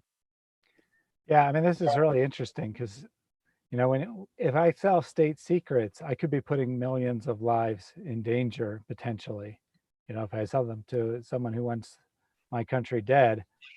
How is leaving Islam remotely equivalent to that? Are you saying that Selling secrets?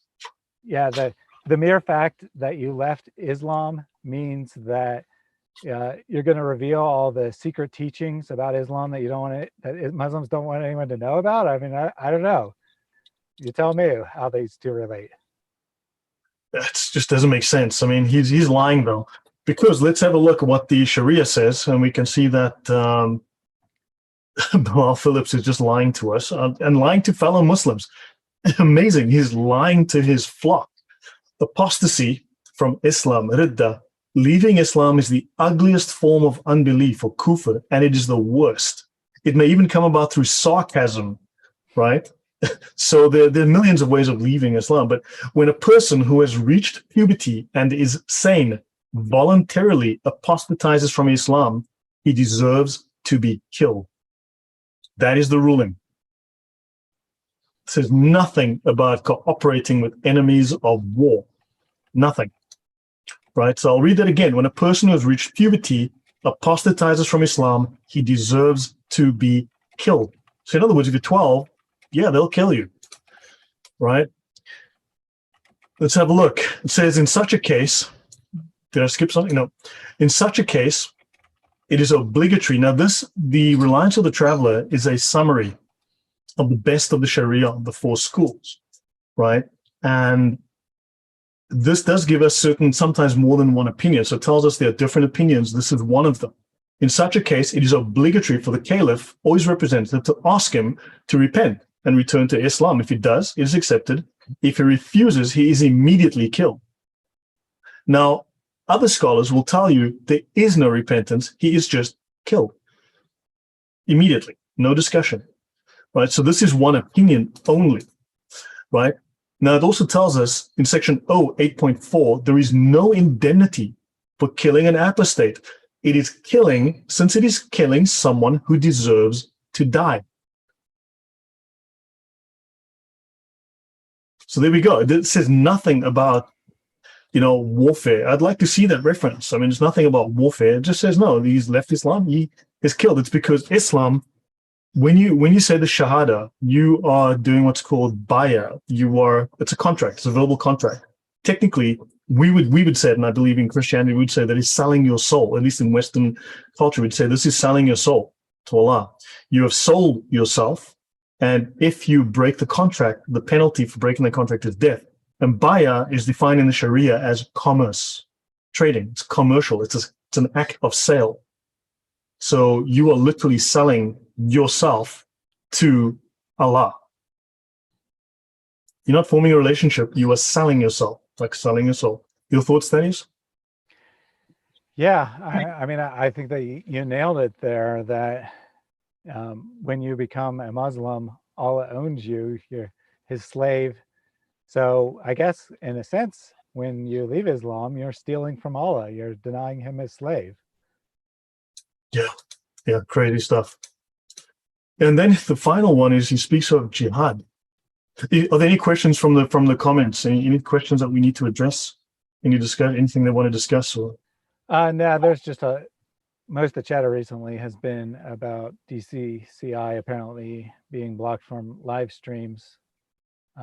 Possibly Christian Prince was also blocked. It was unclear if that was what they were saying, but this happens when you get a strike either for violating the community guidelines.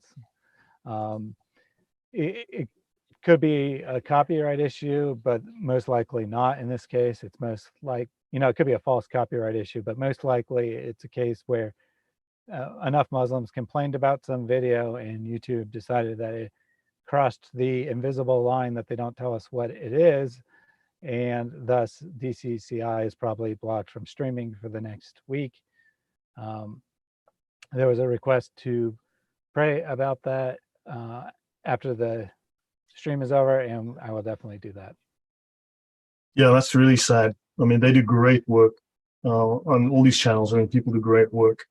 And someone mentioned that, yeah, we're being lied to. Islam is always false. And it's interesting that Muslims tell us there's no law to kill in apostasy all the time.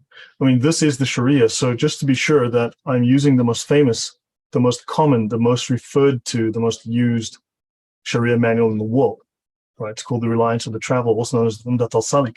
The other references I used was from the Hadaya, right, of Marghanani. Now, there are multiple of these Sharia, there used to be thousands. And what happens is they've all been merged into, the common rulings have been merged. A handful have ultimately emerged as the authoritative ones. Each of the schools of fiqh, or the schools of jurisprudence or law, so of Islamic law, have their own, but they do refer to each other. They certainly reference each other all the time. And certain schools specialize in a certain area, so not one necessarily covers everything. Certain scholars have become specialists in a given area, so they are the ones who are referred to, and not everything is necessarily in the Sharia. They will refer to a tafsir of another scholar. That happens. So these are the most important of the Sharia manuals that I'm using. The Marghanani's Hidayah is the final manual that Islamic imams, when they go to university for 5 or 7 years, whatever it is they do to study, the Hidayah is the final manual that they study from. It's the most complete, the most thorough, the most detailed. So these are the two most powerful of these sources for this. And notice that Muslims, junior Muslims, low-level Muslims like Dida, I put him in timeout for 5 minutes.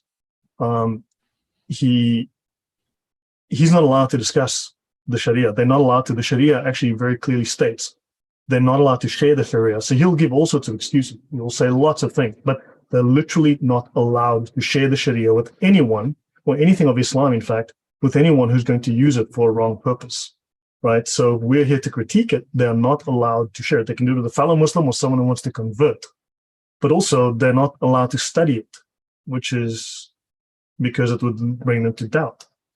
But because we are using Islam for this knowledge for the wrong purpose, they are not allowed to share any of it with us. Your thoughts, Thaddeus?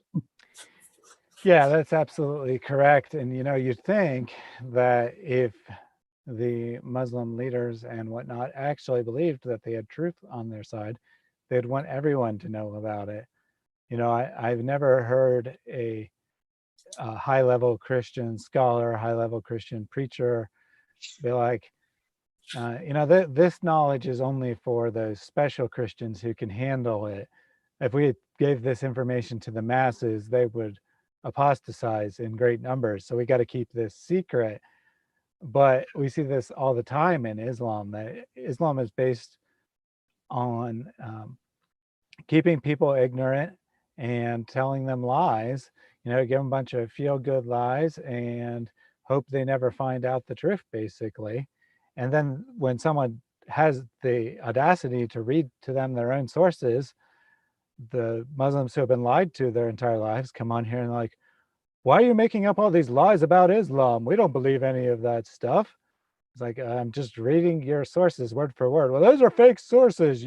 You misread it. You mistranslated it. And it's like, no, I was just reading it. That's literally all I was doing.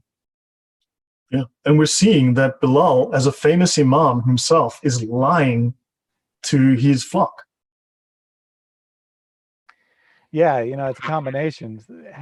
Distraction, excuses, half-truths, and outright lies. So, he puts a little truth in there. He puts more truth in there than most have probably heard from their local imam, but at the same time, he's hiding other things. Yeah. Yeah, no, it's incredible. Yeah, so the final section he brings up is holy war, right? Jihad. And he says the state of Israel is the most recent example of establishment of a state by terrorism. It was established by Greek terrorist groups, the most infamous of which was the Stern Gang. So just the levels of Jew hatred in Islam are demonstrated here for us. And I mean, this is incredibly historically inaccurate, to put it very mildly. Yeah, I mean, my understanding is that the primary reason that the state of Israel was created is because the West had immense guilt over the way Nazi Germany treated Jewish people, and they wanted to do something to make up for the mass extermination of Jews. So they took some of the land that at the time was colonial land that was owned by European nations, and they gave it to Israel to establish a Jewish state. Yeah, but I mean, although we've done this in previous shows, but jihad requires that Muslims murder every single Jew. So he says here that the term Muslim terrorist is used to label Islam as a terrorist religion. However, it is a misnomer. And he says when IRA bombers struck, they were not labeled as Catholic terrorists, even though the struggle is between Catholic Ireland and Protestant Northern Ireland. The IRA was also fighting the British. They wanted independence from Britain. He forgets that little part. Likewise, when Timothy McVeigh blew up the Alfred P. Murrah Federal Building in Oklahoma City in April 1995, killing 168 people, he was not labeled as a Christian terrorist, though he was Christian and a terrorist. Of course, Bilal lies here because Timothy McVeigh became a Christian 2 years after committing this crime in prison. So that might explain it, Bilal. And, you might, you tell me. And in fact, the Muslim terrorist label was attached to the activities of the PLO, who were a mixture of Muslims, Christians, and communists. The PLO is not, nor was it ever, a Muslim organization. It's a nationalist organization working for the establishment of a secular Palestinian state. Well, Palestine is like Iran. It is a, what do you call them? It's a theocracy. Yeah, I've never heard in any of them any manifestos about the Palestinian state, how we just want a secular country. That's all we want. Because, Israel pretty much is a secular country already. So why do they need their own secular country? Instead, they say things like, it's our divine right to control the city of Jerusalem because Allah gave that to the Muslims. That doesn't really sound like a secular state with a secular goal to me. And this whole thing is just so silly because, well, first of all, he says, that the IRA is not labeled as Catholic terrorists. Well, actually, they often are labeled as Catholic terrorists. So that's just nonsense. And then he says, Timothy McVeigh, well, whether he was called himself a Christian or not, he certainly didn't commit his crime to further the causes of Christianity. And as Lloyd pointed out, he didn't even call himself a Christian. So, Bilal's just assuming, oh, this guy committed a terrorist act. He's white. He lives in the West. He must be a Christian. Therefore, he must have been a Christian terrorist. And the reason we call people who commit acts of terrorism in the name of Islam Muslim terrorists is because they're people trying to use terror to advance Islam. It's not because they're people who commit crimes who happen to be Muslims. We don't say, when a Muslim, say, commits a murder that's, just motivated by a domestic situation or, something like that, and it's just a quote unquote ordinary murder, we don't call them a Muslim murderer. We just call them a murderer. It's only when someone's trying to use terror to advance Islam that we call them a Muslim terrorist. Well, and what's interesting is this should have come up by now, but if you look at the Hamas charter, and I don't know why he doesn't bring up Hamas, right? The covenant of Hamas, Hamas's formal name, and these are the people in Palestine, the last I checked, is the Islamic Resistance Movement. That is their formal correct name. Hamas, the proper name is the Islamic Resistance Movement. And let's see the very first sentence: in the name of Allah, the merciful and the compassionate. Right? You are the best nation. They start with a Quran verse, right? That, they start with Allah is going to kill people and people are bad and blah, blah, blah. And then, of course, Israel will exist and will continue to exist until Islam abolishes it. Islam, that's, what? So Islam has an obligation to kill the Jews, right? And the Islamic word, blah, blah. So let's see, this looks, praise be to Allah. We seek help from him. So yeah, the Islamic Resistance Movement. I don't know why Bilal forgot that little part about and if you read through the actual charter of Hamas, it's some fascinating reading. Obviously, they're just a secular government looking to divide up the secular state of Israel into two different secular states, clearly. I don't know where you're getting all this idea that has anything to do with Islam. Yeah, I mean, they claim to be the best Muslims. They've studied the Quran, they've studied the Sunnah, and they have the best understanding, the correct interpretation. In their charter states they have the best. And they even mention utilizing some form of magic. I mean, I'd have to read the actual entry, but yeah, they speak of it as. So yeah, Bilal just skipped over that portion for whatever reason. So no, the government of Palestine is entirely theocratic.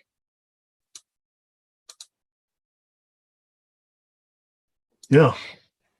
So this is our last series of slides as we wind down. Yep.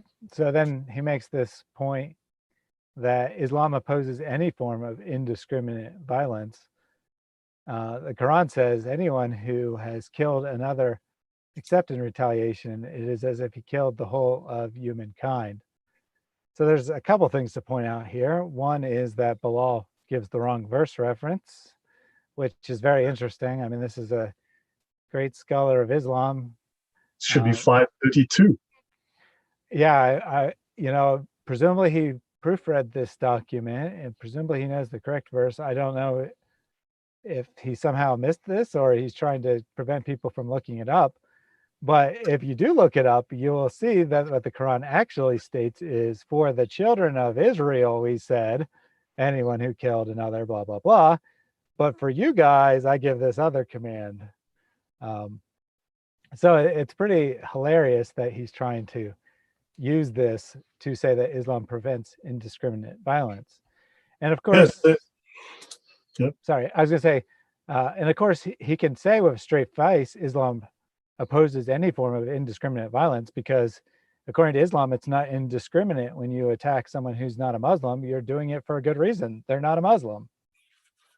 Yeah. Dita hasn't come back into the channel. There was a complaint from one of the users that he was causing disruption. So I put him in timeout for 5 minutes. He hasn't come back. I didn't intend to silence him permanently. But yeah, this should be Quran 532. On that account, we ordained for the children of Israel, for the Jews, that if one, so hold on, but Muhammad's saying that the Jews owned Israel. That's fascinating. what are the Muslims saying today? That the Jews don't belong in Israel? That's odd. Allah seems to contradict them here. Right? We ordained for the children of Israel that if anyone slew a person, unless for murder or for spreading mischief in the land, it would be as if he slew the whole people. And this is, oddly enough, it's actually something from the Talmud. They're actually quoting something from the Talmud.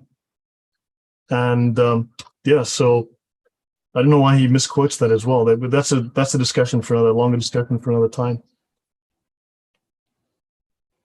And IM said that 533 cancels 532, and that's kind of what I was alluding to. That he goes on. Yes.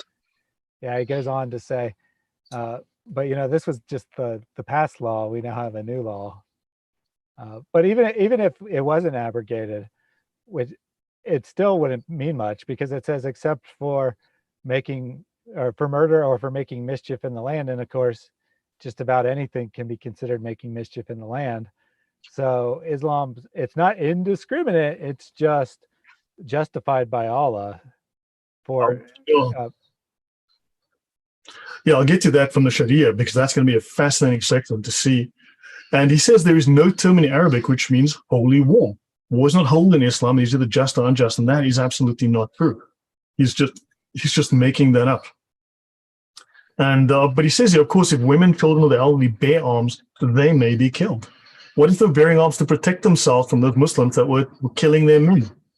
And they picked up arms to protect themselves. Well, okay, they want to protect themselves from us. Let's kill them for that. Makes perfect sense. Yeah, I mean, he says in self-defense, but again, this is one of those word games, because as far as Islam's concerned, all non-Muslims are perpetually at war with Muslims. So they're automatically in a state of aggression against Islam just for existing. So there really is no such thing as self-defense. Yeah. Andrew just mentioned from the Mishnah Sanhedrin. That is correct. Yeah, it is. We did a talk on that some time ago. I just don't have the reference in front of me now to bring it up. We did some detailed discussion of that in the past. Thank you. So he speaks of, now this is the literal colloquial meaning of jihad, which is striving or struggle, and that is true. However, there's also a Sharia or Shari definition of jihad, a legal definition, and this is the one that Muslims like Didat and others constantly never want to tell us. So he says it's used to refer to very different efforts that are enjoined legally required by believers, right? And of course, no one has believed until Allah and His Messenger becomes more beloved than everything. Now, this, of course, is also defined in the Sharia. And he speaks of the best jihad is the perfect Hajj. Well, there's more than one verse to that effect, and I'm not going to go through all of those, but yeah, and then he says, your thoughts, Thaddeus, before we go on. Yeah, well, this is a good example of him saying things which are technically true, but are painting a picture very different than the reality. Like, yes, the technical meaning of the word jihad is struggle, but the way it's used in the literature is to wage war against non-Muslims.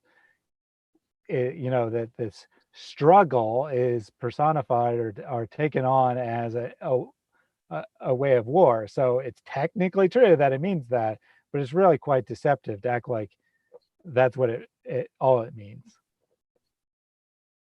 Yeah, hold on. I've actually got this reference here. This is from the Talmud Sanhedrin 37a. So Quran 533 is a copy of the Talmud Sanhedrin 37a.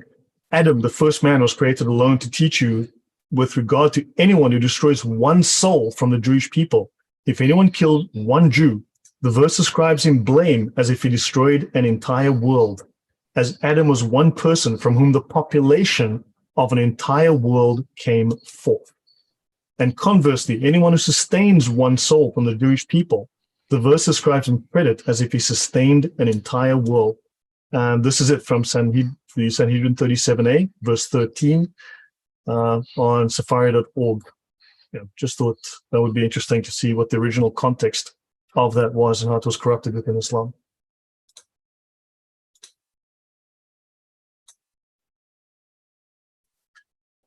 So then, defending Islam and the Muslim community is a primary aspect of the physical jihad, which involves taking up arms against an enemy. And then he says permission has been given, right, to fight has been given to those who have been attacked.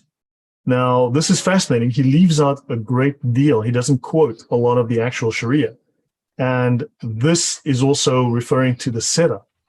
This is actually a very clear reference to the Sirah here, even though it's mentioned in the Quran, but the Sirah gives much more detail on this.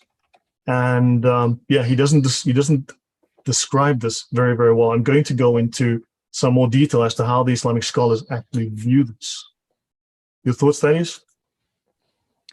Well, yeah, he's again trying to imply that this is defensive. You're just taking up arms against an enemy. What he doesn't say is, and by the way, everyone who's not a Muslim is your enemy. Yeah. So let's go to the Muqaddimah. Now, this is Ibn Khaldun. Ibn Khaldun is the greatest historian to ever come out of Islam, and he's known as the founder of the discipline, the academic discipline of sociology.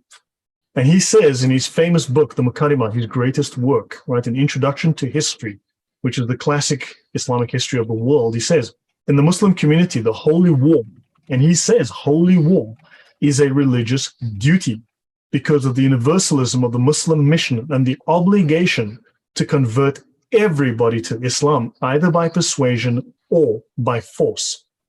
Therefore, caliphate and royal authority are united in Islam. Thus, there is no separation between mosque and state or church and state, so that the person in charge, the caliph, can devote the available strength to both of them at the same time. He says the other religious groups did not have a universal mission, and the holy war was not a religious duty to them, except for the purposes of defense. It has thus come about that the person in charge of religious affairs in other religious groups is not concerned with power politics at all, and royal authority has nothing to do with religion. And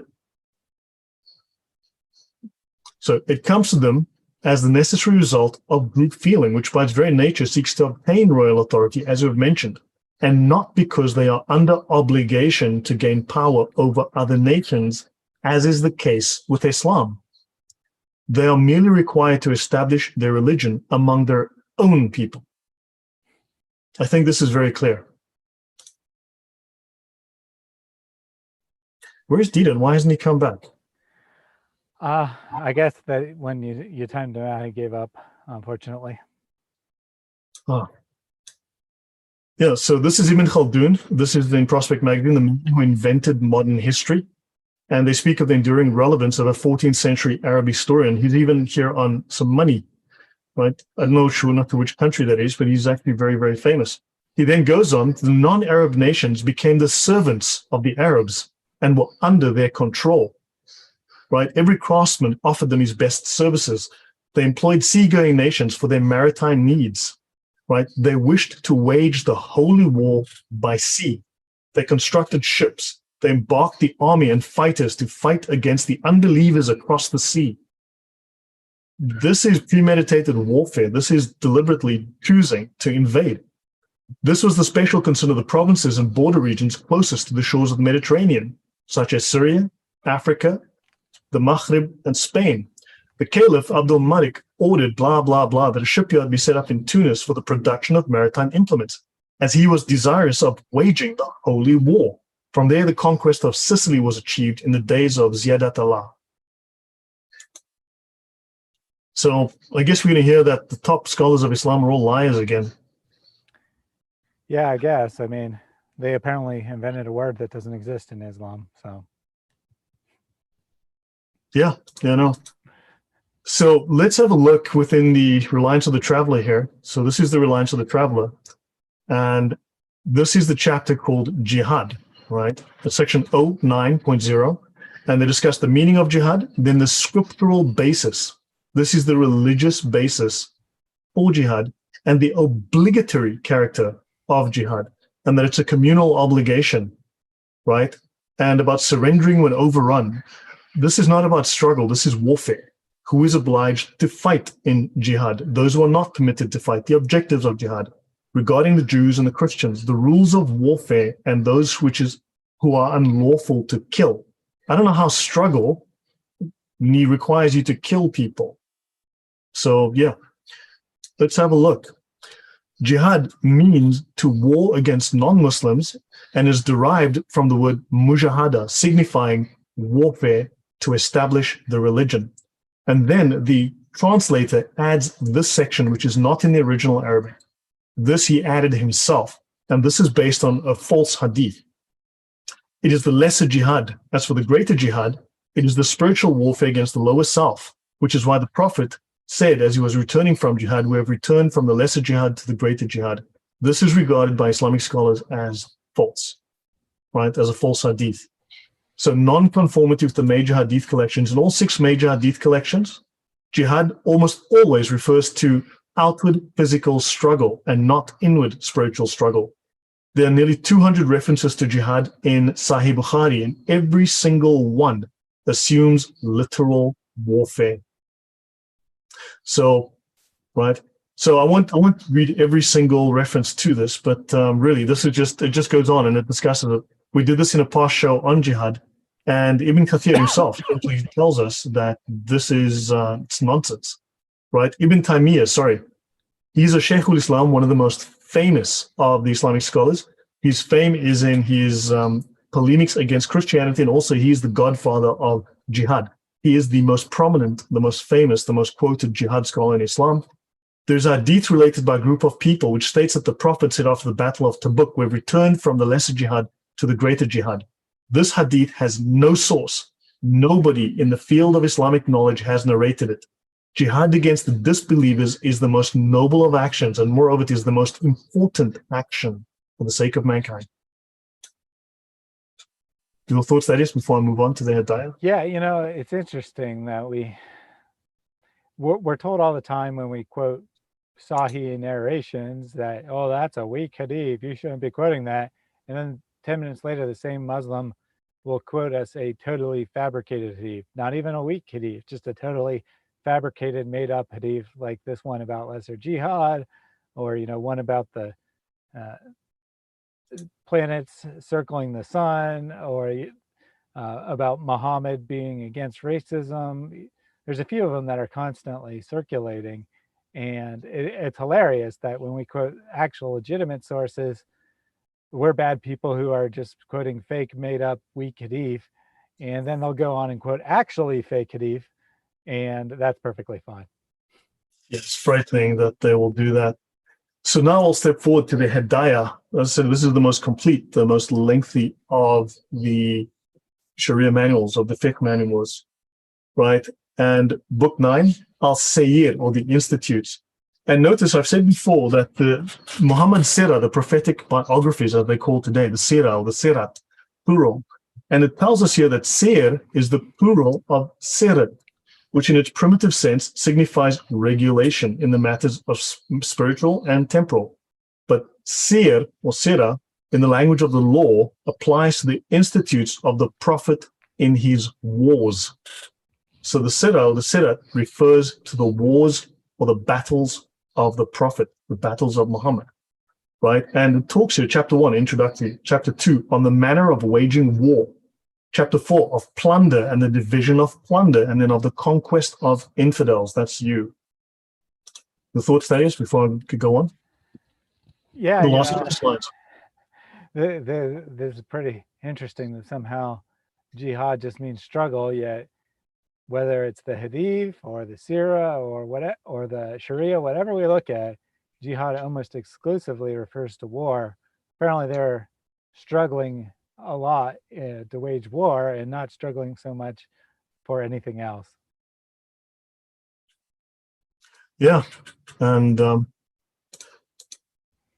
actually, before we do that, let me just show you guys something. This is how Islam treats women.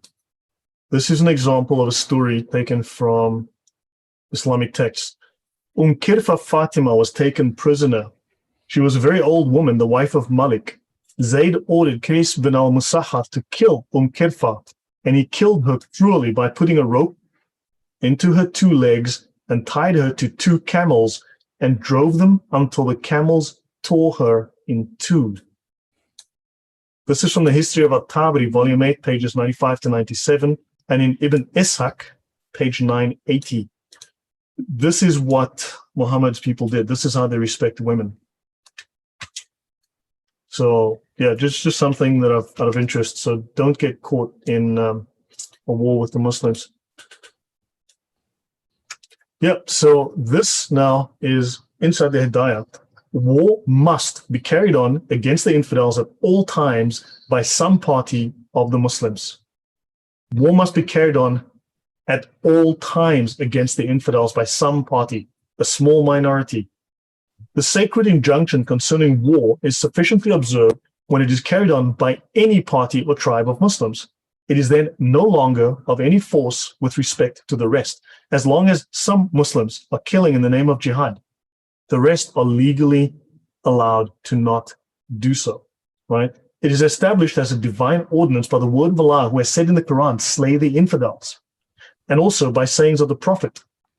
War is permanently established until the day of judgment, meaning the ordinance respecting war, right? It is enjoined for the purpose, and notice, it is enjoined by Allah only for the purpose of advancing the faith. They're not speaking of defense. There's no defensive warfare here. It is enjoined for the purpose of advancing the true faith. It says all repelling evil, but the primary motive is to spread Islam by the sword. And they mention here war. They speak of jihad fard, or ordained war, enjoining the various passages of the Quran to be waged against infidels.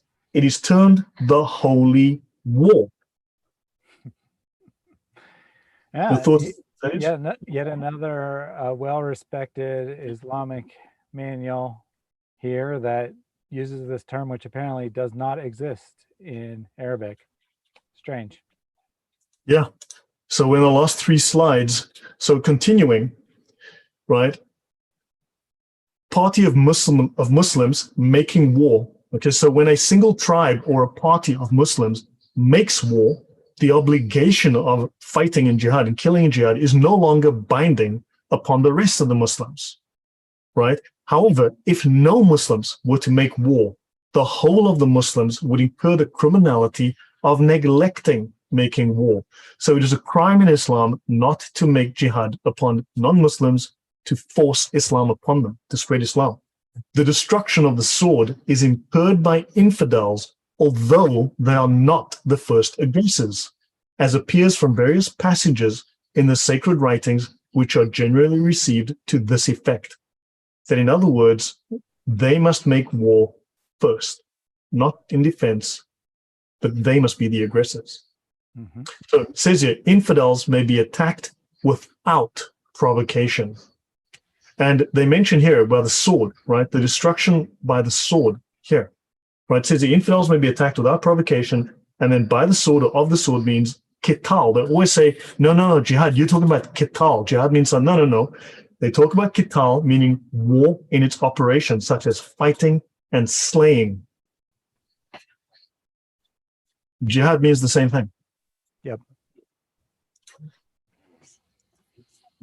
And then they speak on the manner of waging war. So when the Muslims enter the enemy's country, and this manual goes on to say that if you're not a Muslim, you're an enemy, period, right? You besiege the cities or the strongholds of the infidels. It is necessary, invite them to embrace the faith. Ibn Abbas relates to the Prophet, that was Muhammad's cousin, don't forget, relates to the Prophet that he never destroyed without previously inviting them to embrace the faith.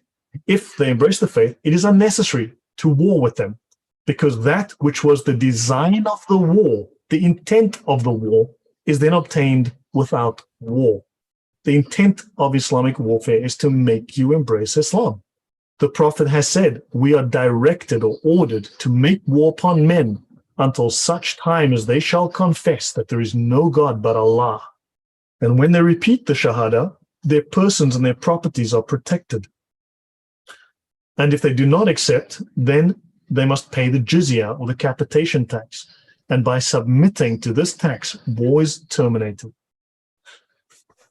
Your thoughts, Thaddeus? Yeah, I think that's pretty explicit there, that the purpose of waging jihad is to convert people to Islam. So I don't know where Bilal is getting this idea that it doesn't exist in Islam, but What, you looked at like 10 different sources and they all seem to disagree with him. Yep. And then last two slides. So infidels must be called to the faith prior to making war upon them. So it says again, they have to initiate the war. They have to go first. It is not lawful to make war upon any people who have never been called to the faith, except it is entirely lawful and completely okay. Right? So without previously requiring them to embrace it, because the prophet instructed his commanders, call the infidels to the faith, and because the people will hence perceive, that they are attacked for the sake of religion and not for the sake of taking their property. People must know. It's shocking, right? So I'll read that again. People will perceive that they are attacked. You have to know that you're being attacked for the sake of Islam, for the sake of religion, and not for the sake of taking your property or making slaves of your children. On this consideration, it is possible that they may be induced to agree to the call in order to save themselves from the troubles of war. Yeah, clearly this is just defensive. You know, we see all these people who have never heard of Islam being instructed that you got to accept Islam or we're going to attack you. And it's all purely defensive. This is how Islam works, you know, it's all defensive no matter what. Exactly, precisely. And then the final slide, this is the last slide. If a Muslim attacks infidels without calling them to the faith, he is an offender because this is forbidden. But if he does attack them before inviting them and he kills them and he takes their property, neither a fine, expiation, or any atonement are due because these are not Muslims. Right? Because that which protects, namely Islam, does not exist in them. So you're not allowed to attack them until you call them to the faith. Only if they don't accept the call should you then attack them. But if you do attack them before telling them, and then you kill them and you take their property, it's okay. It's perfectly fine. It's not a problem. Right? And in the same manner as the slaying of the women or the infant children of infidels is forbidden, but if a person were to slay the women or infant children, they are not liable to a fine. You murdered babies? Oh God, here's a 5 dirham fine. Shocking. This is funny. Well, I mean, it's not funny, but it's ironic because Bilal was like, you know, the reason that we have laws against committing adultery and homosexual acts and whatnot is because it's for the benefit of society. But apparently there's no penalty for slaying women and children or attacking people who aren't Muslims and forgetting to invite them to Islam, because I guess that also is beneficial to society. I don't know. You tell me. Yeah, I mean, they say this is all sanctified by the law, by the Sharia law, right? And in fact, I mean, there's a reference, as Andrew mentioned, where they attacked a group of people before dawn at night, basically, without warning. They fell upon a Jewish village and they killed everybody without warning. They just assaulted them by surprise. And so therefore it's okay. So it's not okay unless you warn them, but it's, if you just do it, it's fine. It's not a problem. What law? You know, it just doesn't make sense. Yeah, it's illegal, So, yeah. but there's no penalty.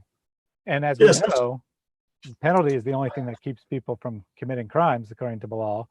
So I guess there is no, in all practical purposes, there is no law against this. So they'll tell you in Islam, you can't kill women and children, except you can. And in fact, they love to tell us, but in Islamic warfare, you can't even kill to destroy trees. But if I go back to the Sharia, I can show you that, yeah, you shouldn't chop down the trees, except you can. And it's quite okay. You know, I mean, it's like, okay, fine. Well, I mean, even if you were actually forbidden from chopping down trees, how would that remotely change anything? You can slaughter all the unbelievers, but don't destroy their trees. That would be wrong. Yeah, this is Islam. And I mean, yeah. And Dina was like, yeah, I'm with all of this. I'm with this stuff. Yeah, it's too bad that he left. We'd had to. I'm very sorry, but Shiata or something said she was disturbed because he was disrupting, and so no, it's fine. I mean, usually people return after their time out. we know exactly what he would have said. He would have said, "You guys are just lying. This is all untrue." And then we'd show the sources and be like, "Yeah, I believe in all that. What's your point? You don't have a point." Yeah, he's been doing that for what, almost a year. Well, 6 months. I know you for about 6 or 7 months now. Yeah. So yeah, he's been doing that ever since. I mean, just shocking. How do you justify any of it? But I mean, we need to confront Muslims with this. These are the facts of their religion. But now, of course, their defense is none of this is true. All the scholars are lying. Yeah, that's why I like T Dot. He doesn't take that approach. He tries, but then he gives up really But quickly don't with forget, that it took me approach. 2 months to get him to admit to that. He wouldn't admit to that before.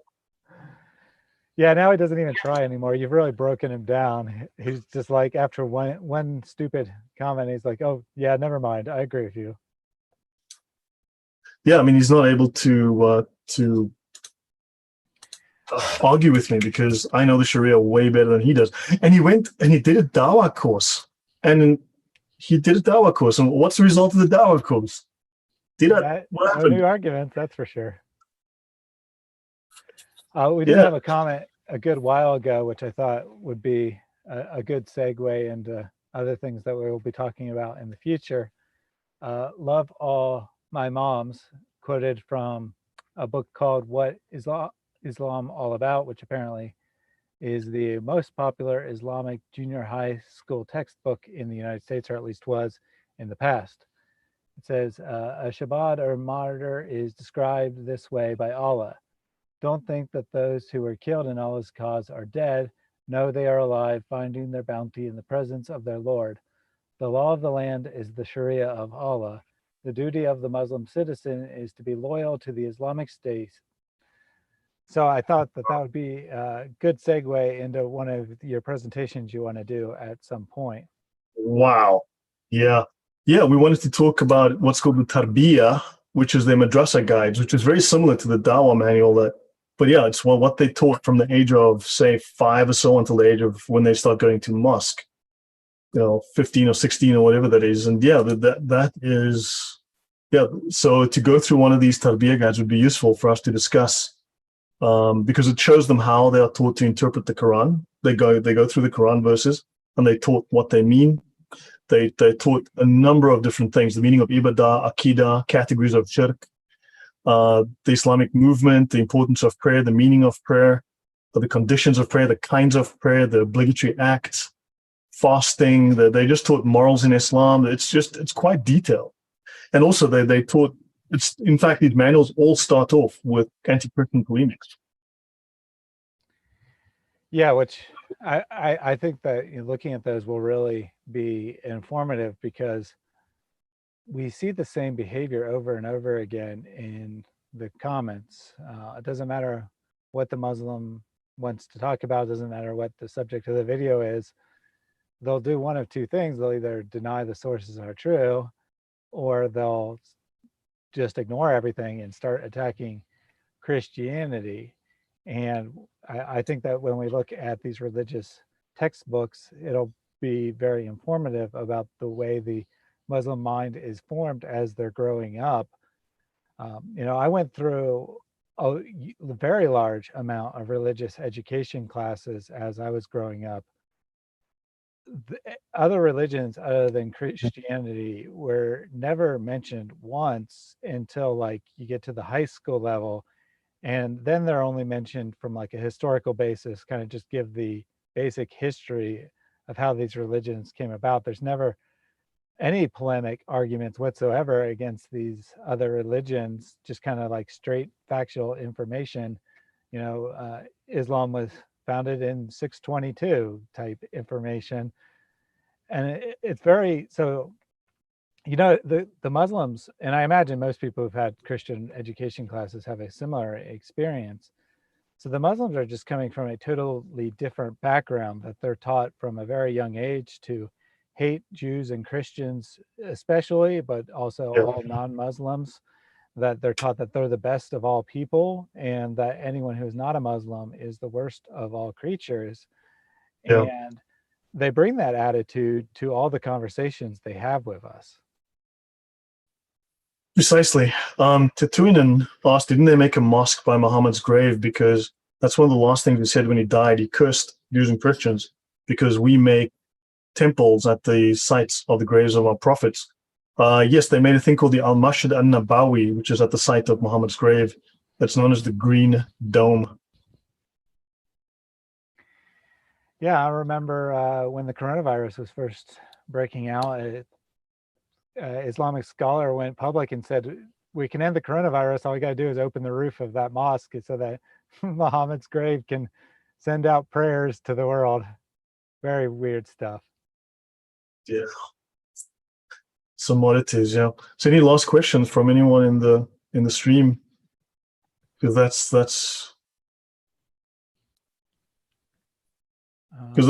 the presentation from me. I hope people found it helpful and useful and found some great references there.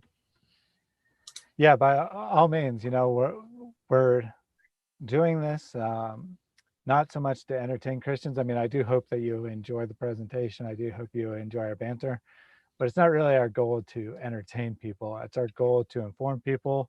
We put all the sources up on the screen so that you can look them up for yourself. You can copy and paste them into your own conversations with Muslims. Take this material and make Muslims be accountable for it. Don't let them distract and try to talk about other things, try to talk about 1 + 1 + 1 = 3, not 1. Ha ha ha, you people are idiots. Just ignore that stuff and make them be accountable for the actual subjects of the videos they're commenting on. If they're commenting on a video about how Muhammad bedded Aisha at age 9, don't let them distract by talking about something else. Make them actually answer for these things. Yeah. And likewise, in your private conversation with people in real life, maybe like don't the first time you meet a Muslim, don't be like throw all this material at them, but have this in your mind and bring it up in a non-offensive way. Like, I heard that say that Muhammad shoved Aisha or hit Aisha and it caused her pain. What do you think about that? And then if they're like, well, I don't think that's true, then you can like bring up the actual source or whatever. So yeah, if you're dealing with someone face to face, obviously be polite. But online, I just find that there are no honest Islamic apologists. Not one. Yeah, I've lost track of how many Muslims I've had conversations with, but I know it's well over 100 because I looked up everyone who had come into my channel in the last 3 months, and it came to about 100 because I sent them all invitations to my Make Me a Muslim live stream. And I comment on other channels, and I've been doing this for well over a year, so I'd say I've probably spoken to between 500 and 1,000 Muslims just off the top of my head. And I can count on one hand the number of times that I've had a Muslim have what I would consider a legitimate conversation. Not that they made good points necessarily, but just that they acknowledged things that I said were problems that they didn't necessarily have any good answers for them, that kind of thing. The other 99+% of the time, it's either distraction or calling you a liar. Yeah, but also you have to feel sorry for them because they are lied to by their scholars. I mean, David Wood has spoken about it, but I mean, we've had 5 episodes now demonstrating how their scholars are misleading. Yeah, and Andrew Martin put it well. He said, an honest Muslim is soon to be an ex-Muslim. And as I said, I've only had about 5 conversations with people who were, actually considering the sources. And one of those, by the end of the conversation, was like, all right, I agree with you, I'm leaving Islam. So, if someone takes an honest look at the material, it doesn't take them very long to leave Islam.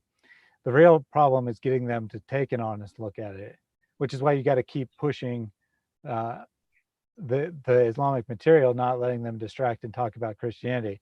As long as they're talking about Christianity, even if you prove them wrong, it doesn't have any meaning because you're not attacking their actual basis for belief. They actually still think, well, even if Christianity isn't evil, like I was taught, well, Islam's still true, so it doesn't matter if Christianity is evil or not. It's still false, and I still don't want to believe that. Well, I mean, they're at the stage now where I think they realize that we have started. I mean, they've always said, check with the scholar. So I took them at their word. I went to study the scholars. I read all of their best sources from their best scholars. And now all I get told is, yeah, that scholar was lying. That's a weak hadith. They'll deny Muhammad. They'll deny the Quran. I mean, they'll literally deny anything and everything. So, and then they'll say that the biggest information site for Islam in the world is false. That all the imams contributing there. I mean, you know, my frustrations. That is. Yeah, and when people do this stuff like that, there's a couple of tactics you can take. One, you can be like, Islam doesn't allow you to deny Sahih Hadith. You're becoming an apostate just by doing that. And if they persist, be like, okay, I agree with you. Every Hadith is false. And you believe that the Quran is true, but the Quran was transmitted to us by the same people who are writing all those fake Hadith, who are making up all these nasty lies, according to you, about Muhammad. So why do you think they transmitted the Quran accurately? Why do you think that they didn't just add their lies to that as well? And I've never even gotten an attempt to get a reply to that question. Yeah. Tituinen just asked, what is your biggest evidence against Islam? I mean, statistically speaking, for most people, for most Muslims, the reason they leave is the moral argument against Islam and Muhammad. That has the greatest impact. There were three, remember, Thaddeus? There were three that we discovered, and the least powerful one, the still effective one, was the weakness of Islamic civilization, the lack of results that it produces versus Western civilization. But when you start to show that the standard Islamic concept of Muhammad versus the actual records from the Islamic doctrine and scripture, how they don't match up, how Muhammad had lice in his hair, how Muhammad constantly, I mean, there's about 30 hadith from Aisha at different times when Muhammad ends up with semen on his clothes and she has to clean them. In several, she says she scratched it off with her fingernails. How does the perfect man constantly end up with ejaculate on his clothing that his 6-year-old wife has to scrape off with her fingernails?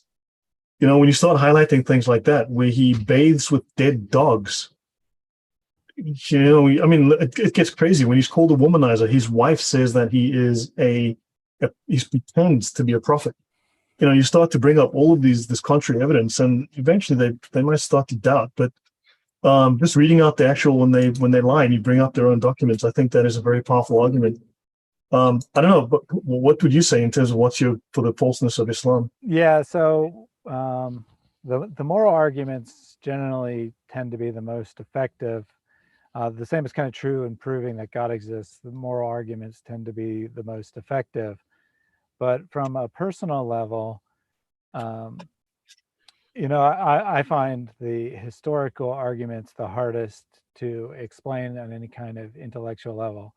With the moral arguments, you can kind of take the approach that, yeah, that doesn't agree with my conscience, but maybe my conscience is wrong. Maybe it is okay to marry a 9-year-old girl.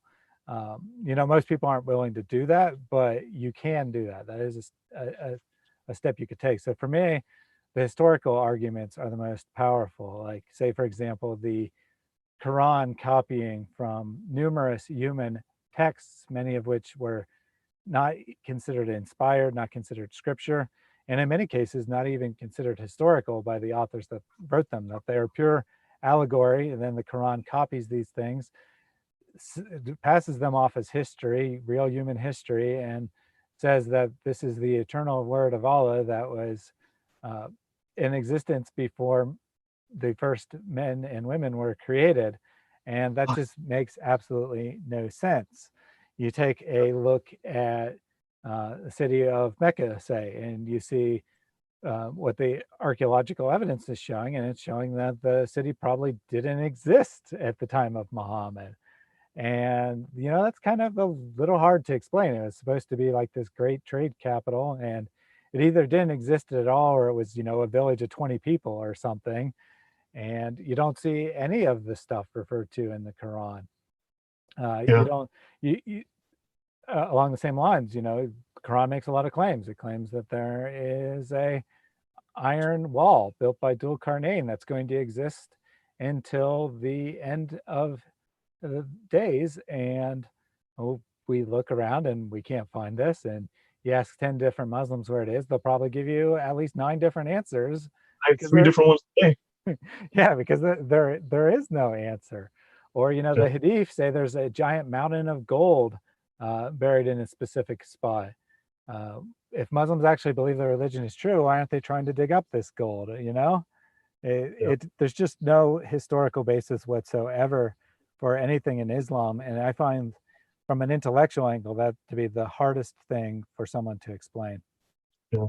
There's a question in the comment about the weak hadith, the da'if hadith, like I mentioned. I'm not going to do the entire thing, that would take too long, but the Fath al-Bari is the most famous commentary on Sahih Bukhari. Now, we know that there's more than 100,000 hadith. I don't know exactly how many, but only about only roughly 4,500 hadith are actually in circulation today that we use, right, that are commonly used, but there's well over 100,000. Now, the scholars of Medina University, and I think Al-Azhar, collaborated to translate, these are the top scholars from the top universities of Islam, collaborated to translate the commentary, the Fath al-Bari on Bukhari, right? And they discuss that removing weak hadith from works was not the example of the scholars, right? Because the scholars themselves use them to take knowledge from. Weak hadith are used to support opinions because a weak hadith containing the words of the Prophet is preferred over opinion and personal reasoning. And this is the example set by all the scholars, including Imam Bukhari, who used them deliberately in his work Al-Adab al-Mufrad. And the Fath al-Bari says a da'if hadith, a weak hadith, and they always try to imply they are false, has up to an 85% chance of being entirely accurate.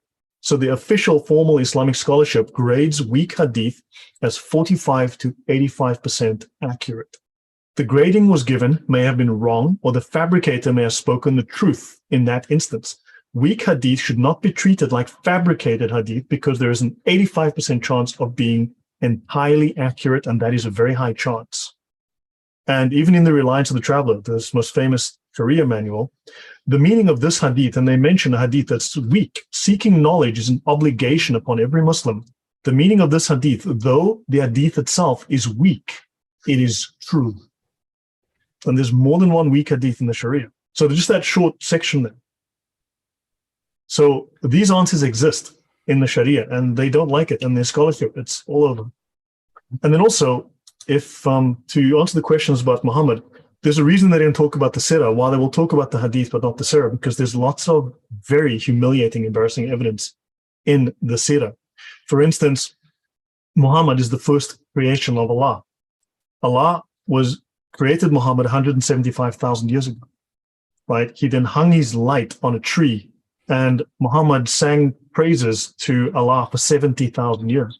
Then Allah took Muhammad's light, put him on a lamp, and the souls and the spirits of all mankind in of paradise worshipped Muhammad. Okay, mankind worshipped Muhammad for 100,000 years. So for more time than Muhammad worshipped Allah, Muhammad was worshipped. Then Allah took a piece of Muhammad, the light of Muhammad, a fragment of Muhammad, and made Jesus and all the prophets.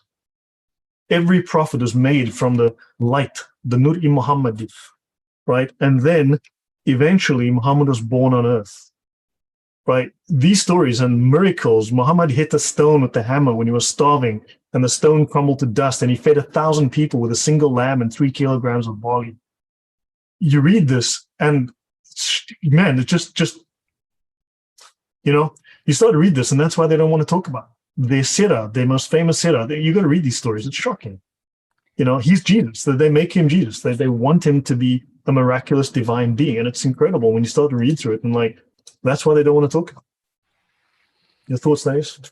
Yeah, absolutely. It's not hard to see why they don't want to talk about this stuff. It's pretty embarrassing and directly contradicts the claims of the Quran. But that's okay, because in Islam, it's forbidden to apply rational thought anyway. So it doesn't matter if it's contradictory, because rationalism has no place in Islam. Irene said that Islam is just about money and worshiping Muhammad. I'm going to have to correct that, however, because it is also about sex. Yeah, definitely warfare for money and sex for Muhammad. Yeah. So that's it from me. It's almost 3 hours we've been going. Yep. Thank you everyone for joining us today. We're not 100% sure what our next topic will be, but definitely stay tuned for that. Uh, we mentioned some of the things that we could be talking about. We might talk about women's rights. We might talk about the madrasa manuals. We might talk about the Muhammad that you never knew from the Sirah. Oh yeah, that's fascinating. We also want to look at how Paul did not contradict the Gospels or the Old Testament. That is definitely on our list there, since that's one of the favorite polemics of Muslims. So, let us know in the comments what you'd like to see most, and we will definitely try to do that. Yeah, I'm very active in the comments. If anyone needs information back to me, I have shared these presentations with many people. I don't know what they do with them. I have no idea, but I do share them, and I'm very active in the comments. If you need information, I have a huge database. So yeah, please ask away, and hopefully this helps you. Thank you. Yep, and as usual, feel free to take any portion of the video or the entire video or whatever, uh, share it with others, and spread the word. I make this material not for my own benefit, but for the benefit of Christians who want to reach Muslims, and hopefully for directly reaching Muslims. So take the material, use it. That's exactly what we want. Thank you all for joining us, and have a great rest of your day, whether your day has just begun or is coming to an end. We know that people are watching from all around the world. So wherever you are, God bless you, and have